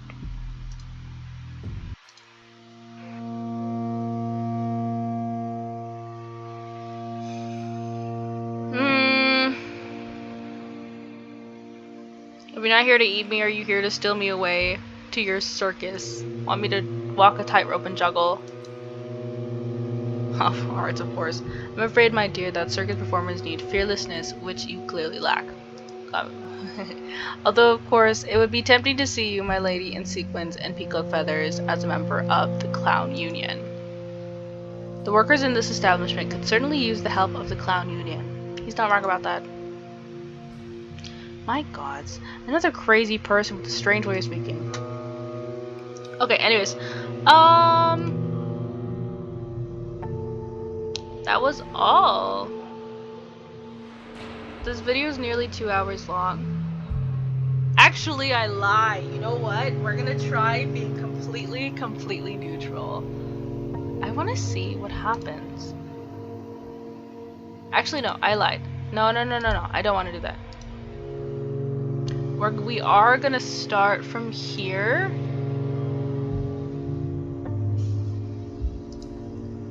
And, pretty much say nothing. So nervously smile. He didn't actually reassure you at all. And what is that doubt in your eyes? What reason do you have to distrust a scary stranger at a cold, dark gas station during the night shift? Just kidding. I am incredibly harmless today and not at all inclined towards spontaneous cannibalism. My god, another crazy person, yada yada yada. See if we go for a chant. We're gonna skip all the way. Offer him my hand, and then we're gonna skip some more. We're gonna just see what happens. It says my name is Gaz, and I don't have any friends, pretty much. What a pity. The name clearly has room to grow. It lacks subjects. How did it happen that there's no one to praise you, Big D? Have you seen me? No one acknowledges my big as my name talents. That seems to be a problem. Have you seen me? Self-depreciation. Oh, my dear, sweet, tragically nearsighted Big D. I see you more clearly than you see yourself. I see a canvas of untapped potential splattered with brown stains of circumstance. I see the little spark of life that makes you battle with yourself and the smudges on this counter. What do you call a flaw? I call a beautiful, thrilling starting point. This man is the biggest flirt! I highly recommend directing your hatred outward rather than inward. It's very refreshing. I feel like my brain is turning to jelly. Get to the point pretty much. We talked for 5 minutes. Don't even know. He says, I don't even know either. I'll put my jar back pretty much. You really don't like change, do you? But life is ever changing. Life is not stone, my dear. Life is water. But since you don't like this current, so be it. Let me find us something less populated with mutants. I can't go long without familiar landscapes. And then we can skip.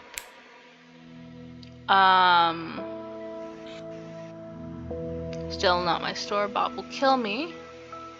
Don't worry, my dear. Time flows differently here. In your cage of capitalism, it's practically at a standstill. Oh, that is actually something I was curious about. No one will disturb us, especially not your evil, beady-eyed squid. Such vile creatures, squids. I really should turn someone into a squid. Or 3 squids. How thrilling. I'm slowly getting used to this landscape. The fireplace is quite charming. Next, it's the frog. Say nothing about the frog. Yes, I see him. He sees me. Why am I saying this? Because there's an option to say what to do with Lori. And I already read this. So we're gonna skip this too.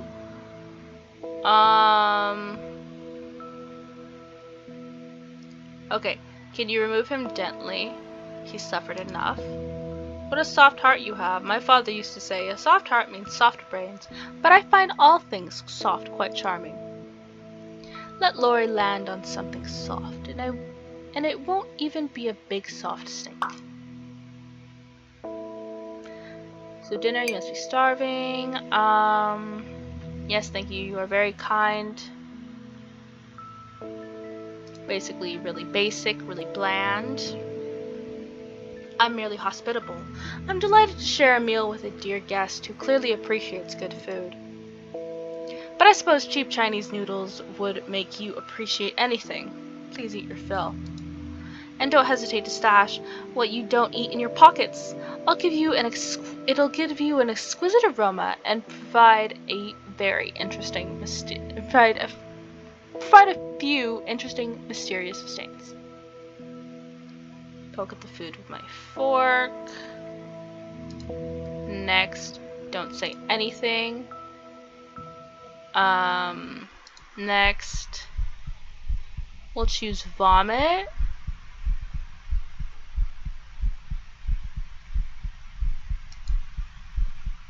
I bend over and set the entire dinner into the moss beside me, which absorbs it without a trace.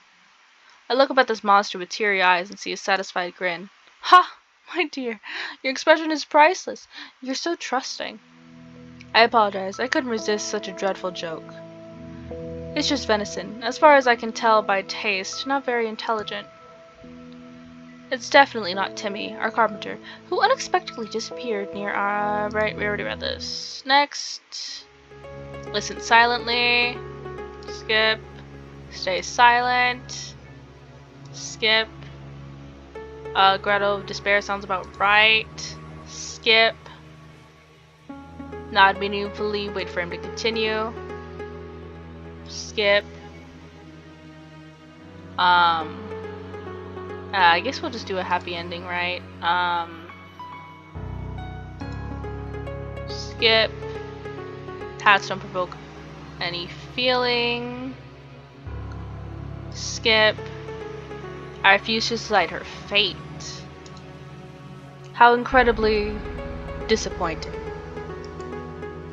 You're offered a blank canvas of another's existence, a chance to paint a masterpiece of suffering or a comedy of errors, and you choose not to pick up the brush. You choose dullness and boredom. Well, if that's your quiet harbor, my dear, so be it. I'll decide what to do with the witch myself. I suppose it's the end of the tale. Indeed, it's a very delightful story. Skip. So what happened to the witch anyway? Did I harm her by doing nothing? Alright, to hell with it. I should be worrying about myself first right now. I'm afraid royal duties await me. Our time is up. I'll send you back, Cass. Rest in the chair. Darian yawns. What an astonishingly dull way to spend your time, don't you think? Oh my gosh, wait, I think I just got another ending. But no worries. I've thought of a way to make your journey home a tad more entertaining. His gaze makes me wary. He snaps his fingers with a sound like a quiet clap of thunder.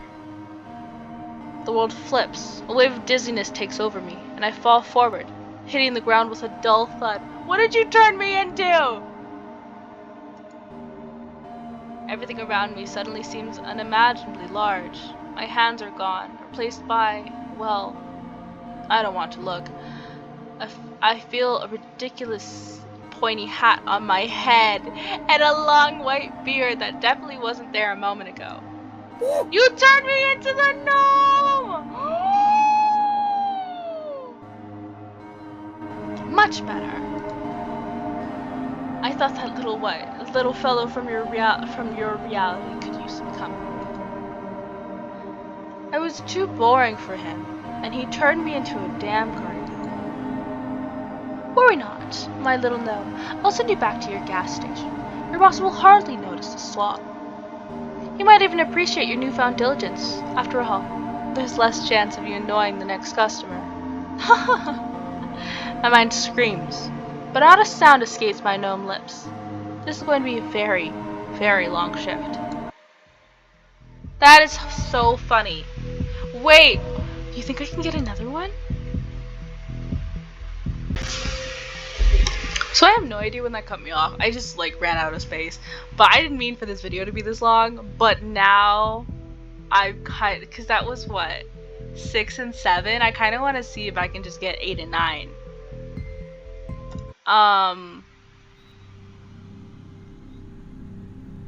Right. So I already did everything. Oh no, I haven't done this one.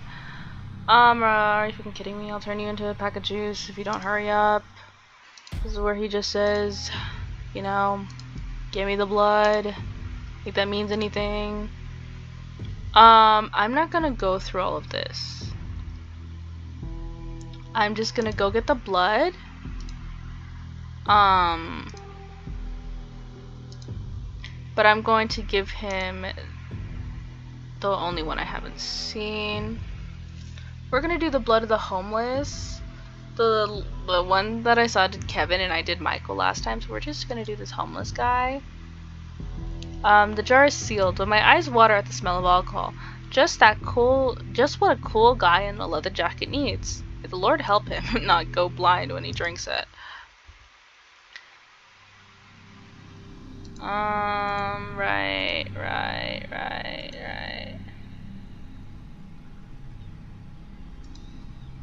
A mad grin spreads across his face.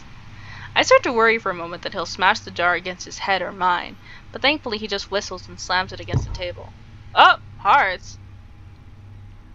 This is some revitalizing crap. I just drank some damn liquid hangover. Alcohol and amphetamines, cleansing fluid. It's like the dude has been chugging pure alcohol by the liter for years. He clearly lived his best life. He might have lived longer if he hadn't decided that drinking makes him invulnerable to the cold. He shakes his head sympathetically. I don't know where you got this, but it's the best thing I've ever drank in my life. We're gonna stay silent. Nobody ever praised me like this in my life. I don't even know what to think. Oh! Cool that you found human blood. Good job, you're sharp. Okay, wait. I think that's regular. Glad to please you, sir, and glad you no longer want to eat me, I guess.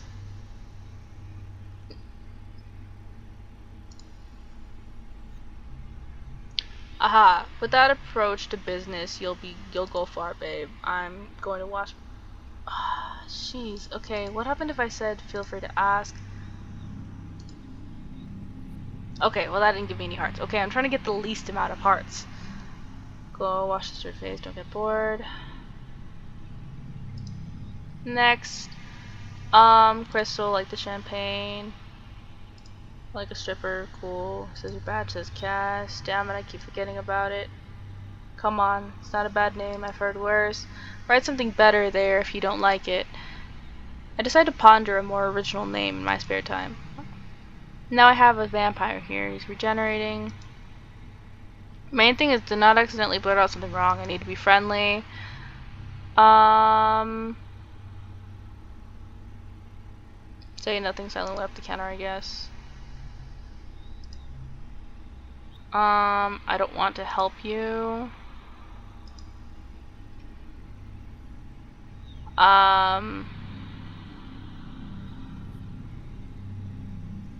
You mentioned werewolves, probably not just scratch, let me help you, okay?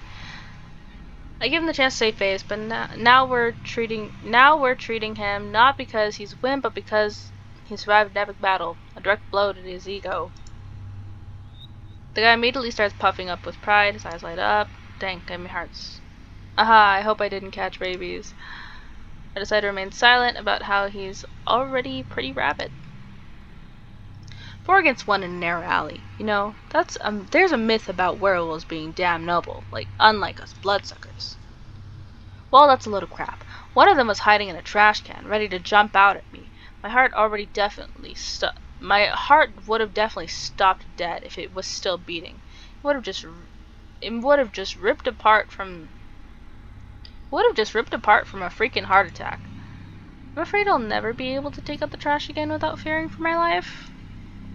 Judging by the distant look, he's plagued by flashbacks of what he's been through. David awkwardly moves his injured arm.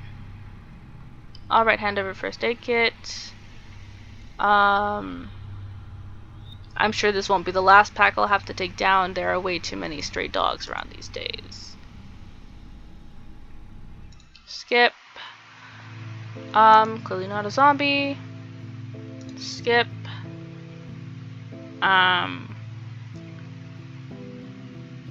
Okay, we're gonna do damage to psychological. Denial is the first time I'm having problems. You know what the first sign is? That you want to that I want to shove you into a wood chipper first? It seems that was a rhetorical question. David mutters something under his breath. Quite slowly, by the way. He probably doesn't read very well. Right. Moving on.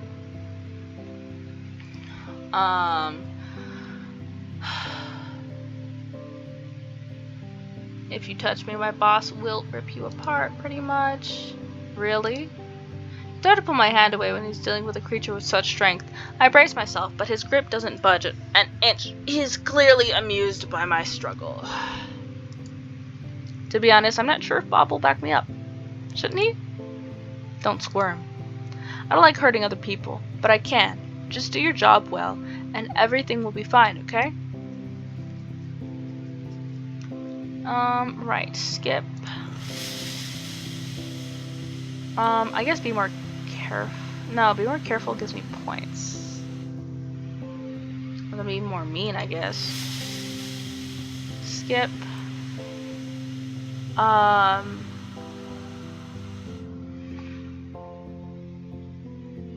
I want to help Truth, I guess. Why? He's confused. I can't watch someone suffer. Oh, I gave me hearts. Okay. Wow. God bless your noble heart. That isn't true though. I'm about to betray him. Actually, he shifts awkwardly, clearly uncomfortable and unaccustomed to being the subject of compassion, so he immediately hides behind yet another sarcastic comment. But what can I do? I feel sorry for every little kitten on the street. Sometimes I even feel sorry for especially large, nasty, troublesome kittens. Not true. It must be tough living life with someone like that, huh? I bet you have 40 cats living in your apartment, and all of them are strays. David reads me like an open book. It's amazing that he can even read at all. Most of the time, help isn't altruistic. People always want something in return. Money, a favor, for you to take them off the hook. Helping people for no reason is like throwing shit against the wind. Alright, moving on. Screw this. I honestly don't care what's going on in your head. And then we can skip. Have you decided to eat me after all, I guess? No. Can I do anything else for you, sir? This seemingly simple question stumps him. David frowns and looks past me for a while before responding. Yeah, you can do something. I'm curious. Skip. Wrap it up. And then suddenly the wolf. I'm listening, sir. Same old deal. I am going to give him up and then right. All that jazz. Right? Wait, let's back up, right?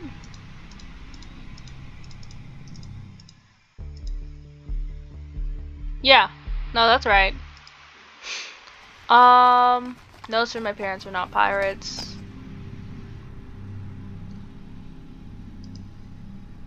Again, I must have read it in his eyes. I've practiced this so many times and I'm still stumbling. He breathes in fits and starts to force a nervous, trembling smile. Hearts? It's very surprising that they aren't pirates because you are a real gem, miss. You illuminate this dirty gas station with your glow. I mean, you clean it very well. This is not a compliment to you. It's just, forget it. You're a gem. Let's leave it at that. Awkwardly smile and in response to encourage him, stare at him. Victor stares back at me, sweating profusely. He tries to decipher what I'm thinking. His own thoughts are literally written all over his face. Oh God, she hates me. His hands seem to have a life of their own, perhaps a more vibrant life than their owners. Victor nervously fiddles with his shirt collar, then smoothes out the crease in his pants. Oh, you have such an intense gaze. It really suits you, you know. Is it because of the horns, right? Or maybe the hooves? Is there something on my face? Am I dirty? He wipes his cheek with a frantic motion. May I ask a question? His face is burning. He takes another deep breath. He goes growling. Is it really that bad? I mean, is my friend to me really that bad? I'm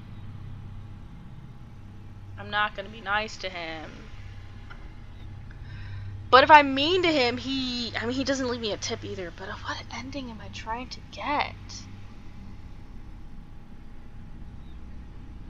What ending am I trying to... What am I trying to do here, actually?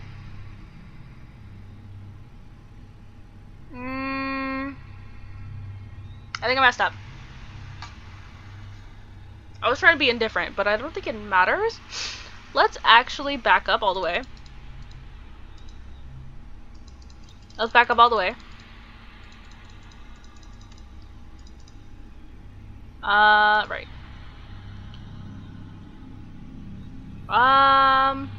Let's try this one.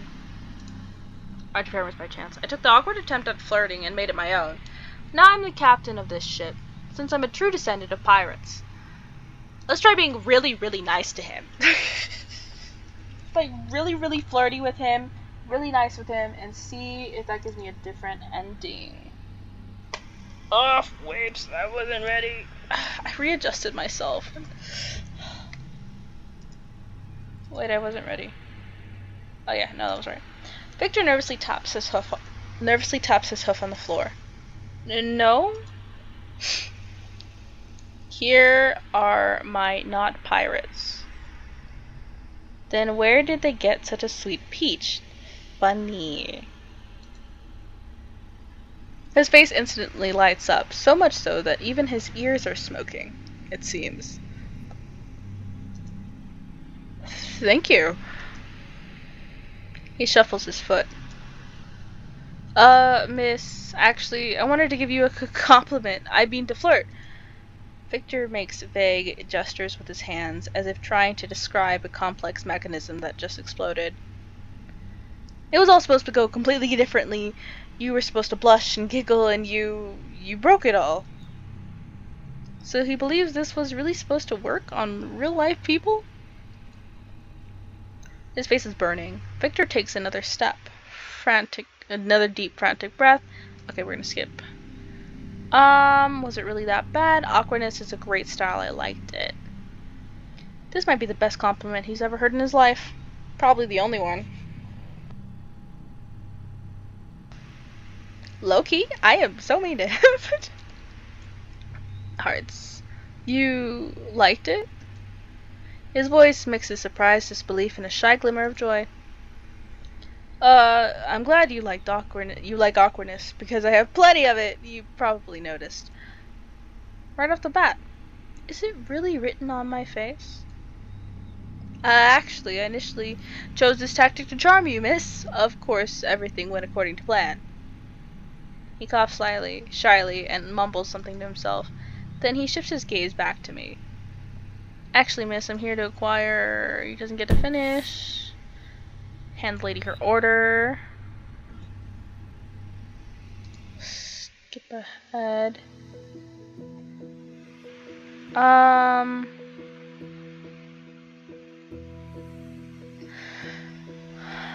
Okay, I don't know. Let me save here.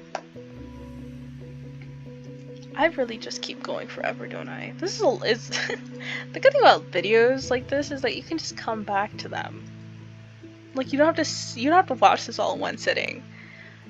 We're gonna try sleep paralysis demon. What? No, it says here da da da da da da da da da. And I'm going to say yes. Oh, well, if there's a free closet or space under the bed, just call me, babe. He raises his eyebrows slightly. Or maybe he's having a nervous spasm. One thing or the other. And then... Strangers with the scariest thing right after rent. And then... We're gonna go... No, try again.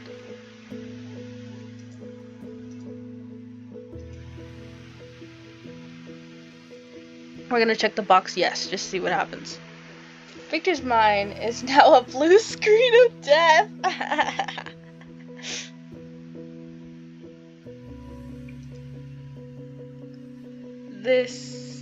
This probably means the picture turned out well, right?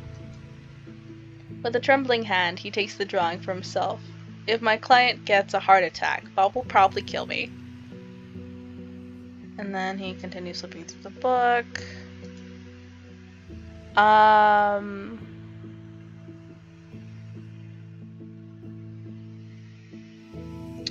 also want to save here because I want to see another option. Here's who I guess I want to see the most out of because there's just so many options. We're gonna say a vessel. The vessel wants a simple human sofa and cuddles on it. Oh, great. And pizza, right? In his eyes is genuine sympathy and an understanding of every delicate string on my unfortunate lonely soul. That's honestly quite a simple desire. I think if the criteria for the second person on the couch aren't too strict, I could easily help. Though sometimes I comment too loudly on what's happening on screen. I hope that's not too much of a problem. Sometimes you just can't help but make a stupid comment 10, 20, in 5 minutes, especially when you know some facts about the movie. Bro, I'm also such a big chatter. Like, people that don't know me, I'm sure they hate watching things with me because I just talk so much. Okay, we're gonna say no you to compliment him on his strange ears.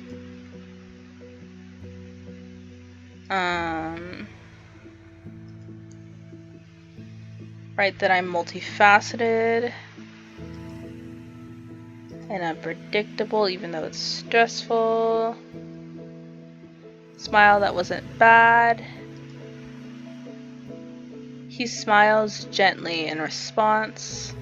Despite everything, he starts to relax. He's probably beginning to feel more comfortable around me. I would have never thought a monster would have to struggle with discomfort from interacting with a mortal soul, and not the other way around. Next, skip. I already saw what happens when you give in to the feeling, so let's say he doesn't have to be someone else. Victor's carefully crafted. Right, I already saw this.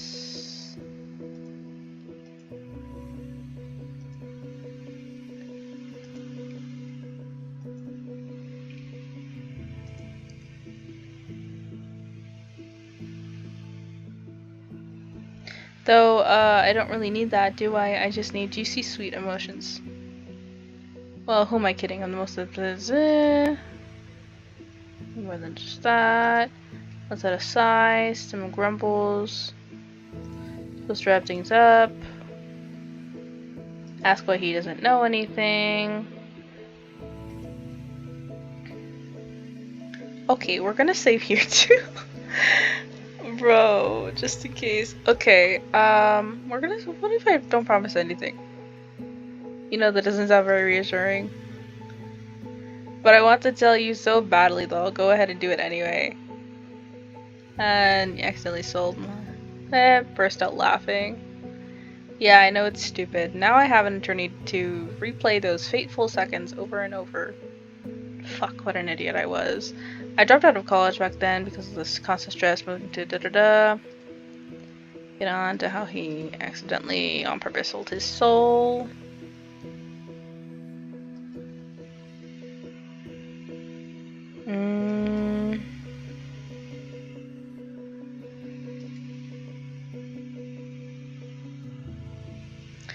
He lifts his eyes to me, the memory of a fresh wound for him, but before I can even fun, he jumps up from the floor. Right. Did I not do this right? Well, to be honest, I don't really understand much. I'm just strange, quiet chuckle, but you know, it's great. I haven't had this much fun in a while. Hey, properly positive energy, you're welcome. Tail twitches, interact with da-da-da. Feel like an idiot around someone, thank you very much. Actually, didn't I already... Maybe I just...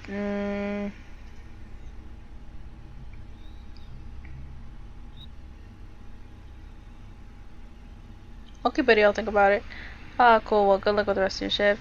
It was nice to meet you. Right. Well, actually, can we load? I wanted to see if this would change anything. If I promise. Go on. Actually, no, I lie. I want to say I promise and burst out laughing. Hey, you promise not to laugh. Probably the darkness story is taught. Probably this darknet story. Oh, about trusting people? Valid. I'm gonna go on. Oh no, that didn't do anything. Okay, I was just curious. Skip. Date. Skip. Acceptable. Potential. However, potential without full realization is nothing but cosmic dust on my appendages. Try harder, and maybe one day you will earn the right to behold the manager's restroom. Safe journey to a human refuge. What a relief. He vanished as suddenly as he appeared, leaving nothing but a ringing silence behind. Passing what I heard, slowly click, locked it, completed, I survived, now nothing, which means. Oh, okay, yeah. So what did I get? 6 different endings? How do I get a different, okay.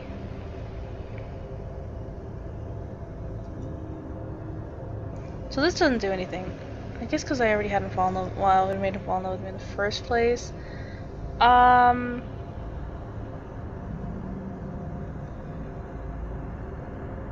I already got the bad ending here. Okay. No, I don't. I want to load. Okay.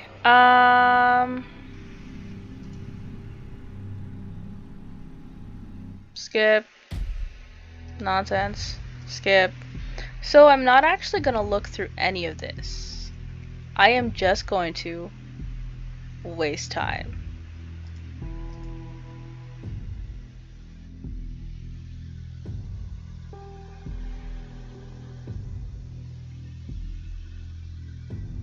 Wait, I don't even know what this is about, sir. Would you like to read the novel 𝖈𝖔𝖚𝖓?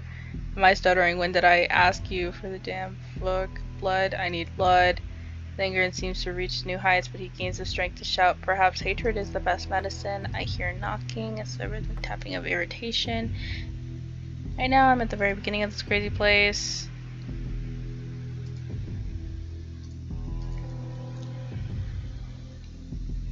Take some just in case. The guy clearly needs something better than the ugly, dried up, hairy, monstrosity lying in your bathroom. The client doesn't deserve fragrant soap with scent of violets. Let him wash with the stinky, greasy chunk of hatred. Remembering the ancient cracked soap sends shivers down my spine. Okay. Great, now he's fidgeting. He can't sit still anymore. This isn't just impatience, it's anxiety, and I really don't like where this anxiety could lead him. I need to hurry. Right now, I'm at the very beginning of this crazy place. I am, in fact, wasting time. Do you need a tire for a Jeep, sir? Yes, bring it here so I can stop. I probably don't need a tire. I probably won't be able to drive anywhere with it. I need to keep searching. Not a sound. Where did he go? Did he die? Okay. There was no sound of a fall, and he didn't leave. I would have heard the footsteps. Where did my client go? I really don't like any of this. Right now I'm at the very beginning of this place. Food for mouth.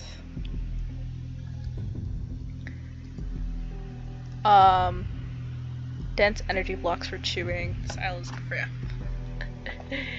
Okay, I'm not gonna look at everything. Oh, what is it?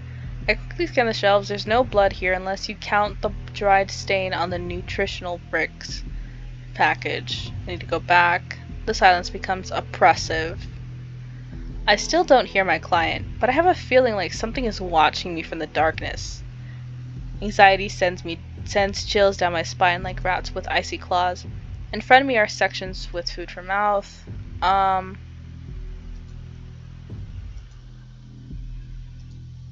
Right. I go back. Okay, I found it. I got it. It wasn't a sound. It was a sensation. A sudden gust of wind. A fleeting shadow darting across the shiny surface of a bottle of jojoba shampoo. I start to turn around, but it's too late. I'm suddenly spun around and shoved into the shelf. Wood painfully hits my back, and plastic bottles come crashing down from the shelves with a deafening clang and clatter. The eyes of this monster, stripped of any hint of humanity that once resided in them, now burn with nothing but hunger. You smell like mom's spaghetti. He thinks he's so funny. He thinks he's so funny. A double, searing jab that sends a convulsion through my entire body. The sounds of the store, the hum of lights, the dripping water somewhere in the storeroom, the gremlins playing backgammon, drown in this deafening crimson noise. My legs buckle, but he holds me tightly at the waist. A giant bag of discount necromancer crabs goes tumbling down from the shelf. The last thing I see in the mortal realm is a giant cuttlefish in a jar labeled as backup accountant. This surreal, absurd headstone is the last thing I see before the roar in my ears fades and the world plunges into darkness. Okay, okay, so I got his bad ending. What the heck is this kid's bad ending? This kid. What the heck is his bad ending?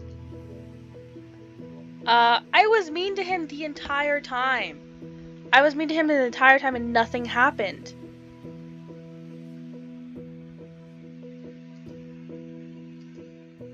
What's his bad ending? Let me try and back up. I should have saved at the beginning. I didn't think this all the way through. How do I get like the most minimal amount of hearts? Let me go back to the beginning. Maybe it tells me. Or do I have a save? No. Okay. Actually, this might be faster. Bro, I did not mean to make this video this long.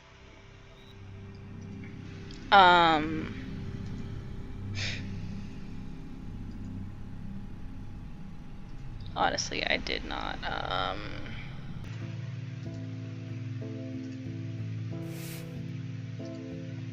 David pushed me away as easily as if I weighed nothing, like a rag doll. Get your claws off me. I'm not to blame that the employees of this dump can't read.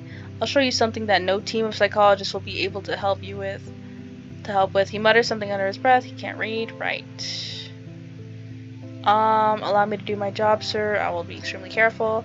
The phrase of any faceless representative of the service sector, my perfect shield against the surrounding world and the rude vampires that inhabit it. Watch yourself. You won't get a second chance. No, not my vampire doctor's license. Let's say something about...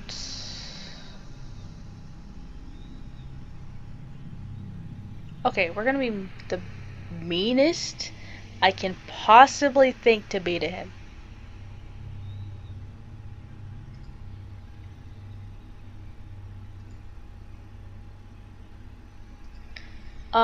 Would you like a cup of water? Water? No, I'm in great shape, miss. Top notch, just amazing. He breathes in, fits, and starts gazing wistfully at the filthy stain on the floor. Sorry about this pirate story. Right. Next. Worst ever? What was the question? Oh, is it as bad as that? Nods slowly. His soul would probably leave his body right now if he had one. Victor sniffles. Oh, this... I really need to rethink my tactics. Maybe I do need a glass of water or a napkin. With titanic effort, he holds back his wave of despair. He coughs slightly and mumbles something to himself. He shifts his gaze back to me. Actually, I'm here for a book. Don't interfere.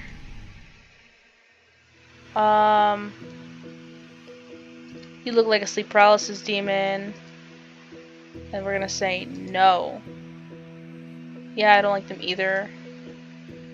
When I was little, my own personal sleep paralysis, I had my own personal sleep paralysis monster, and it always looked like Freddy Fazbear.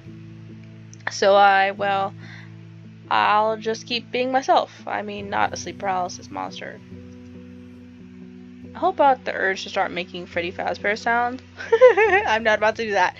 We have very, very serious business here. Right. Stay silent. Okay. No, try again.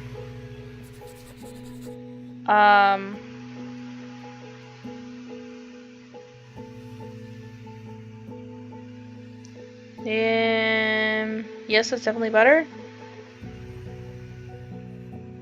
Oh, thank you, Lord. I guess I shouldn't say that anymore. Said a sigh of relief. So the key to success is adorable vulnerability. Got it. Less pathetic desperation, more cats. The difference is indeed subtle. Not everyone can catch it.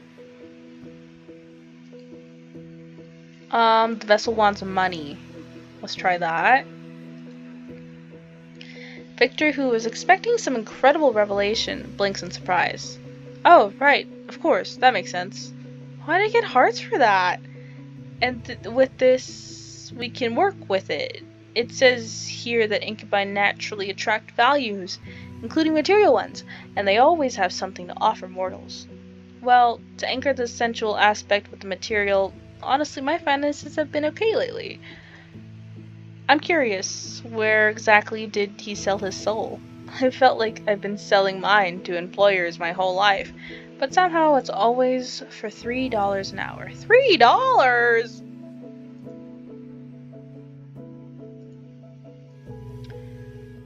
We're gonna do God Why Me.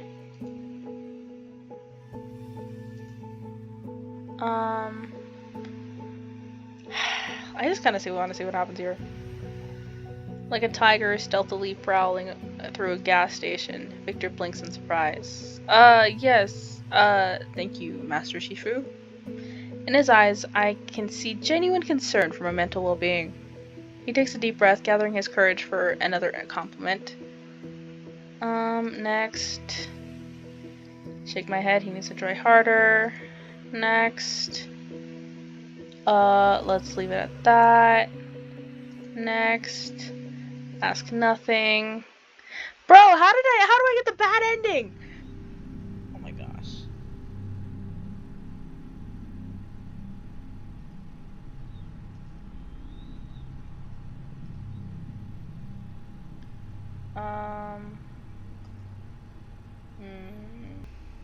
I don't know how to get the bad ending, guys. I'm just gonna give up. My head hurts. I think I've been staring at a screen too long and thinking too much. Yeah, anyway, that was interesting.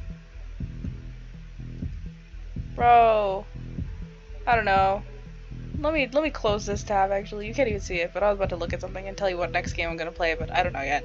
Anyway, that was Don't Eat the Cashier. All the endings I was able to get, which I think was, I had 5 originally, and then I got Bob Sends Me to the Dimension, so that makes 6, and then I got Darien Turns Me into a Gnome, so that's 7, and then I got David Kills Me, so that's 8. I am missing 9, and I don't know what that ending is. Like, I just don't know what it is. I'm probably gonna actually look and see if I can figure out what it is. I'll probably drop it in the comments or the description. Or if y'all know, let me know if it's not there. Yeah. Anyway, I'm so tired. So, thank you for watching and sleep well. Jeez, so long.